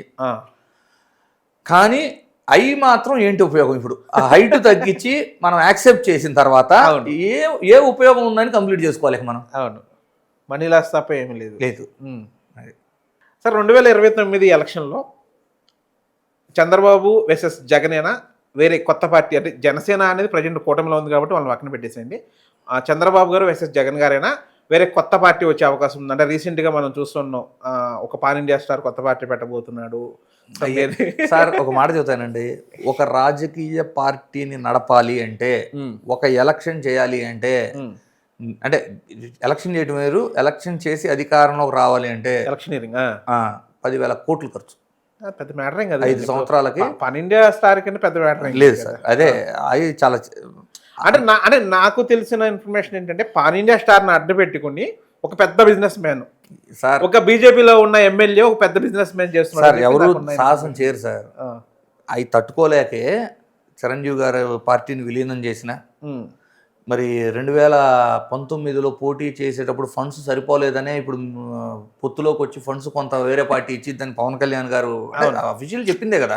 చెప్పింది. సో నేనేమంటున్నాను అంటే, ఒక పొలిటికల్ పార్టీని నడపాలి అంటే అంటే పోటీ చేసే కంటెస్టెంట్లు భారీ స్థాయి డబ్బులు ఉన్నవాళ్ళు దొరకాలి, కమ్యూనిటీ బలం ఉండాలి, రాజకీయ అనుభవం ఉండాలి, బేసిక్గా ఫాలో అవటానికి అంటే ఒక సినిమా స్టార్ అయినంత మాత్రం రారు. ఇప్పుడు పవన్ కళ్యాణ్ గారు సినిమా స్టార్ అవటాన రాలేదు, ఇదంతా రాలేదు. వస్తే 2019లోనే గెలిచేవాడు ఆయన. ఆయనకి కాపు సామాజిక వర్గం మనం ఇంత నెంబర్లో ఉండా కూడా అందరూ అవుతున్నారు కానీ సీఎం, మన కాపు కులానికి రిప్రజెంటేషన్ లేదు అనుకున్న తర్వాత ఆయన వెనక కాపు కులం ర్యాలీ అయింది కాబట్టి ఆయనకి ఈరోజు ఆ పవర్ కానివ్వండి, ఆ బలం కానీ చేకూరింది. కానీ ఒక సినిమా స్టార్ అయి ఉంటే అసలు ఛాన్సే లేదు. సో ఇప్పుడు మీరు చెప్పే జూనియర్ ఎన్టీఆర్ వీళ్ళంతా వచ్చినా అతను ఒక సినిమా స్టార్ కింద చూస్తారు. ఇప్పుడు టీడీపీ క్యాడర్ని ఆయన ఓన్ చేసుకునే పరిస్థితి, నువ్వు కష్టకాలంలో ఉన్నప్పుడు టీడీపీ తరఫున ఎప్పుడు మాట్లాడలేదు కదా. ఒకవేళ టీడీపీ క్యాడర్ జూనియర్ ఎన్టీఆర్ కాదండి, రీసెంట్ గా అల్లు అర్జున్ ని ఎక్కువ ఇచ్చేస్తున్నారు. ఉండదు సార్, యాక్సెప్టెన్స్ ఉండదు. ఈ మధ్యకాలం లాస్ట్ ఒక 20 days 25 days చిన్న ఎగ్జాంపుల్ చెబుతా చూడండి. జగన్మోహన్ రెడ్డి గారు పార్టీ పెట్టినప్పుడు కిరణ్ కుమార్ రెడ్డి గారు ఆల్రెడీ సీఎంగా ఉన్నారు. అవును. ఒకవేళ రెడ్డి కులానికి పవరే ముఖ్యం అనుకుని ఉంటే కిరణ్ కుమార్ రెడ్డి వెనక వెళ్ళాలి. బట్ వాళ్ళు ఎవరు వెనక ర్యాలీ వెళ్ళారు? జగన్ గారు వెనక వెళ్ళారు. జగన్ గారు వెనక ర్యాలీ వెళ్ళారు. ఎందుకు? ఎందుకంటే వాళ్ళ నాన్నగారి గురించి కానీ ఆల్రెడీ ఒకరిని ఫాలో అవుతున్నారు కాబట్టి అధికారంలో తమ కులస్తులు ఉండా కూడా ఆ ర్యాలీలో నుంచి దాటి ట్రాల. అవును. ఇప్పుడు కాపు కులం ర్యాలీ ఎట్టి వెళ్తుంది. వైఎస్ గారు ఆయన సొంతంగా కష్టపడి గెలిచింది, కిరణ్ కుమార్ రెడ్డి గారికి బంపర్ డ్రాలో వచ్చింది. అట్లా కాదు మీరు చూడాల్సింది. ఎందుకు అంటే ఇప్పుడు నేను చెప్పే ఎగ్జాంపుల్, ఇప్పుడు కాపు సామాజిక వర్గం అంతా పవన్ కళ్యాణ్తో ర్యాలీ అవుతున్నమాట వాస్తవం. మెజారిటీ, నేను అందరూ అన్నా ఇప్పుడు అందరూ అనేది కరెక్ట్ కాదు, ఏ సామాజిక వర్గం కూడా వాళ్ళకి మెజారిటీ ర్యాలీ అవుతున్నారు. రెడ్డి మళ్ళీ వచ్చి పెడితే ఈ ర్యాలీని వదిలేటు రారు. అవును, అంత ఈజీ కాదు. అంటే వచ్చినా ఒక 10% 5% వస్తారు కానీ పూర్తి స్థాయిలో రారు. పూర్తి స్థాయిలో రారు. దానివల్ల నువ్వేమవుతావు? ఎమ్మెల్యే కూడా అవ్వవు. 5% 10% ర్యాలీ అయితే ఎమ్మెల్యే కూడా అవ్వరు కదా. ఇవన్నీ ఏంటంటే ఆ హీరో ఇమేజ్ని బ్రాండింగ్ని పెంచడం కోసం మధ్య మధ్యలో పిఆర్ స్టంట్లు ఇవన్నీ. జూనియర్ ఎన్టీఆర్ ఏదో రా అని పెట్టి రాజకీయాల్లోకి వస్తున్నాడు అని చెప్పటాలు. అంటే మనం లైమ్ లైట్లో ఉండి మన అభిమానులు, మన ఫ్యాన్స్, సినిమా ఫ్యాన్స్ యాక్టివేట్ అవడం కోసం ఇచ్చి పిఆర్ స్టంట్లు ఇవన్నీ. అవును, అంతకు మించే ఉండదు సార్. ఏ పార్టీ అధికారంలో ఉన్నా కూడా ప్రజలు మోసపోయే అతి పెద్ద రాజకీయ అబద్ధం ఏముందంటారు? నేను మళ్ళీ చెప్పండి. ఏ రాజకీయ పార్టీ అధికారంలో ఉన్నా కూడా ఆ రాజకీయ పార్టీని నమ్మి ప్రజలు మోసపోయే అతి పెద్ద అబద్ధం ఏమీ ఉండదు సార్. ఎందుకంటే సగం మంది ఏమో అబద్ధం అని తెలిసే ఓటేస్తారు, సగం మంది ఆశపడేస్తున్నారు. రెండు తప్పే కదా, ఆశ అబద్ధం రెండు తప్పే కదా. నువ్వు దేనికి వేయాలి? జనరల్గా ఇచ్చిన హామీలు నెరవేర్చారా లేదా, అలాగే మనకు అవసరాలు ఏంటి అంటే మన ఇంట్లో అవసరాలు కాదు, బేసిక్ సొసైటీలో ఎలాంటి చేంజెస్ రావాలి ఈ కదా చూడాల్సింది. బేసిక్గా అయితే విద్య, వైద్యం, basic infra and law and order ఈ కరెక్ట్గా ఉంటే రైట్ గవర్నెన్స్ అంటాం. అవును. కానీ ఏమవుతుంది, వెల్ఫేర్ ఎవరు ఎక్కువ ఇస్తే వాళ్ళు ఇక ఆశపడి ఓటేసిన తర్వాత నీకు అర్హత ఏడుంది? ఇప్పుడు ఏదో ఎందుకు సార్, ఒక చిన్న ఎగ్జాంపుల్ చెప్తా చూడండి. గతంలో పార్టీలో లేదు ప్రజల కోసం తిరిగే వ్యక్తిని ఎన్నుకునేవాళ్ళు, అవసరమైతే చందాలు వేసుకునేవాళ్ళు అతని దగ్గర డబ్బులు లేకపోతే. వన్స్ అప్ అండ్ ఇప్పుడు ఏమైపోతుంది అంటే అభ్యర్థి పేరు, ఇతని పేరు పరిశీలిస్తున్నారు అనగానే cadre, special cadre point of view చూస్తా చూడండి. ఇతని దగ్గర డబ్బులు ఏడ తట్టుకోగలడు, మనకేం ఎత్తాడు, రేపు మనం ఏడ గెలుస్తాం అంటే అసలు ఓటుకి డబ్బులు తీసుకొని వేసిన తర్వాత ఇక మనకి యాడ్ రైట్ ఉంది అంటున్నా నేను. ఏది మోసపోయామంటానికి రైట్ యాడ్ ఉంది. అలా అని ఓటుకి డబ్బులు తీసుకున్నాడు ఎవడన్నా ఉన్నాడు ఇప్పుడు? ఎవరు లేరు.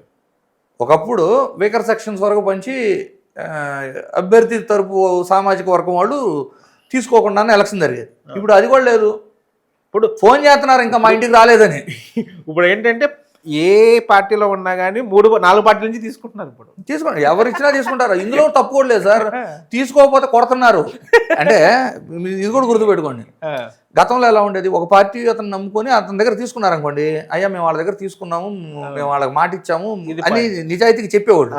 ఇప్పుడు తర్వాత రోజులు ఏమైపోయింది, ఓడిపోతే వీళ్ళు వాళ్ళ దగ్గర డబ్బులు తీసుకొని మనకి వేయలేదు అని వీళ్ళని కొడుతున్నారు. ఇక వీళ్ళు ఏం చేశారు, మెల్లగా ఎందుకు వచ్చిన టెప్పలు ఇద్దరు దగ్గర తీసుకున్నాం, ఎవడు కొట్టేసాం ఎవడు చెప్పాల్సిన పని లేదు. ఇంకా తెలివి మీరిన వాళ్ళు అయితే ఇద్దరు డబ్బులు ఇచ్చారు, అటో కొట్టేసాం ఇటో కొట్టేసాం చదువుతున్నారు. ఫ్యామిలీలు ఇద్దరు ఉంటే వాళ్ళకి అంతే. అట్లా అసలు డబ్బులు తీసుకొని ఓటేస్తున్న తర్వాత మోసపోయాము అనే అర్హత ఓటర్కి లేదంటాను. ఎక్కువ శాతం ప్రజలకి అభివృద్ధి కావాలా, ఉచిత పథకాలు కావాలా? సౌత్ ఇండియాలో వెల్ఫేర్ 200%. సౌత్ ఇండియా నేను అంటే సౌత్ ఇండియా మొత్తం కూడా వెల్ఫేర్. మన ఆంధ్ర తెలంగాణ చూసుకుంటే వెల్ఫేర్కే ఓటేస్తారు. మన తెలంగాణలో రైతు రుణమాఫీకి పడింది అంతే కదా. ఇప్పుడు రైతు రుణమాఫీని మించి రైతు బంధు ఇచ్చాడు. రైతు బంధు ఎలా మీకు ఇప్పుడు ఆంధ్రాలో ఉంది. రైతు భరోసా అంటే ఏంటి, నీకు 5 ఎకరాలు ఉండా కూడా అదే అమౌంట్, 1 ఎకరం ఉండా అదే అమౌంట్. కానీ తెలంగాణలో ఎలా ఎన్ని ఎకరాలు ఉంటే అన్ని 10,000. అవును, అన్ని ఎకరాలకి ఒక ఎకరానికి ఒక 10,000. అంటే నీకు 5 ఎకరాలు ఉంటే నీకు 5 సంవత్సరాల్లో జరిగిన లబ్ధి రైతు రుణమాఫీ కంటే ఎక్కువ కదా. అవును. 2.5 లక్షలు అంటే. సో అయినా కూడా అదే నేను అంటుంది, ర్యాలీ అయ్యేటప్పుడు ఇవన్నీ చూడరు కానీ వెల్ఫేర్కే ఓట్లు పడతాయి సార్. సార్ మీరు ఒక సెఫాలజీగా చెప్పండి, 2029లో ఒకే మాటలో చెప్పండి, 2029లో 2028లో తెలంగాణలో ఆంధ్రప్రదేశ్లో ఎవరు ముఖ్యమంత్రి కాబోతున్నారు? ఇక్కడ కాంగ్రెస్ ప్రభుత్వం మీద వ్యతిరేకత ఉంది. అట్ సేమ్ టైము బీఆర్ఎస్కి అనుకూలంగా ఉన్నప్పటికీ బీఆర్ఎస్ పరిపాలన 10 ఏళ్లలో కూడా బాగా అవినీతి జరిగింది అనేది ప్రజలు నమ్ముతున్నారు. సో ఎడ్జ్ అయితే బీఆర్ఎస్కి ఉంది. ఓకే, ఎడ్జ్ బీఆర్ఎస్కి ఉంది. తెలంగాణలో బీఆర్ఎస్ గెలిచే అవకాశాలు ఉన్నాయి. ఆంధ్రప్రదేశ్కి వస్తే ఎడ్జ్ అనేది ఇప్పటికీ కూటమికే ఉంది ఇప్పటికీ. బట్ 3 years ఉంది కాబట్టి ఎడ్జ్ వైసీపీ సైడ్ వెళ్ళొచ్చు ఆంధ్రప్రదేశ్లో. డీలిమిటేషన్ జరిగితే, ఓకే, ఒకవేళ డీలిమిటేషన్ జరిగితే 100% బీఆర్ఎస్ తెలంగాణలో అధికారంలోకి వస్తుంది. ఓకే, ఆంధ్రాలో 50-50 ఉంటుంది. అప్పుడు కూడా 50-50.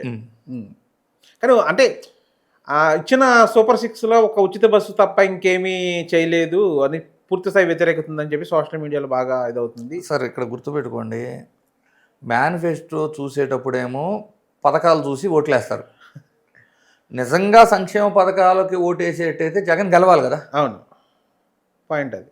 జగన్ గెలవాలి కదా, పాయింట్ అది. బేసికల్లీ మన లోకేష్ ఒక మాట చెప్పాడు, అది గుర్తుపెట్టుకోండి. సంక్షేమము ఎక్కువ చేసిన మమతా ఓడిపోయింది, డెవలప్మెంట్ హెవీగా చేసిన స్టాలిన్ ఓడిపోయాడు. పీపుల్ క్యాడర్తో మనం కంటిన్యూస్గా కనెక్టివిటీ లేకపోతే ఏమి చేసినా ఓడిపోతామని చెప్పాడు. అందుకే ఇద్దరు కంటిన్యూగా ఏదో ప్రోగ్రాంలు పెట్టుకుని జనాలు అంటున్నట్టు. సో ఆయన చెప్పింది కూడా వాస్తవమే.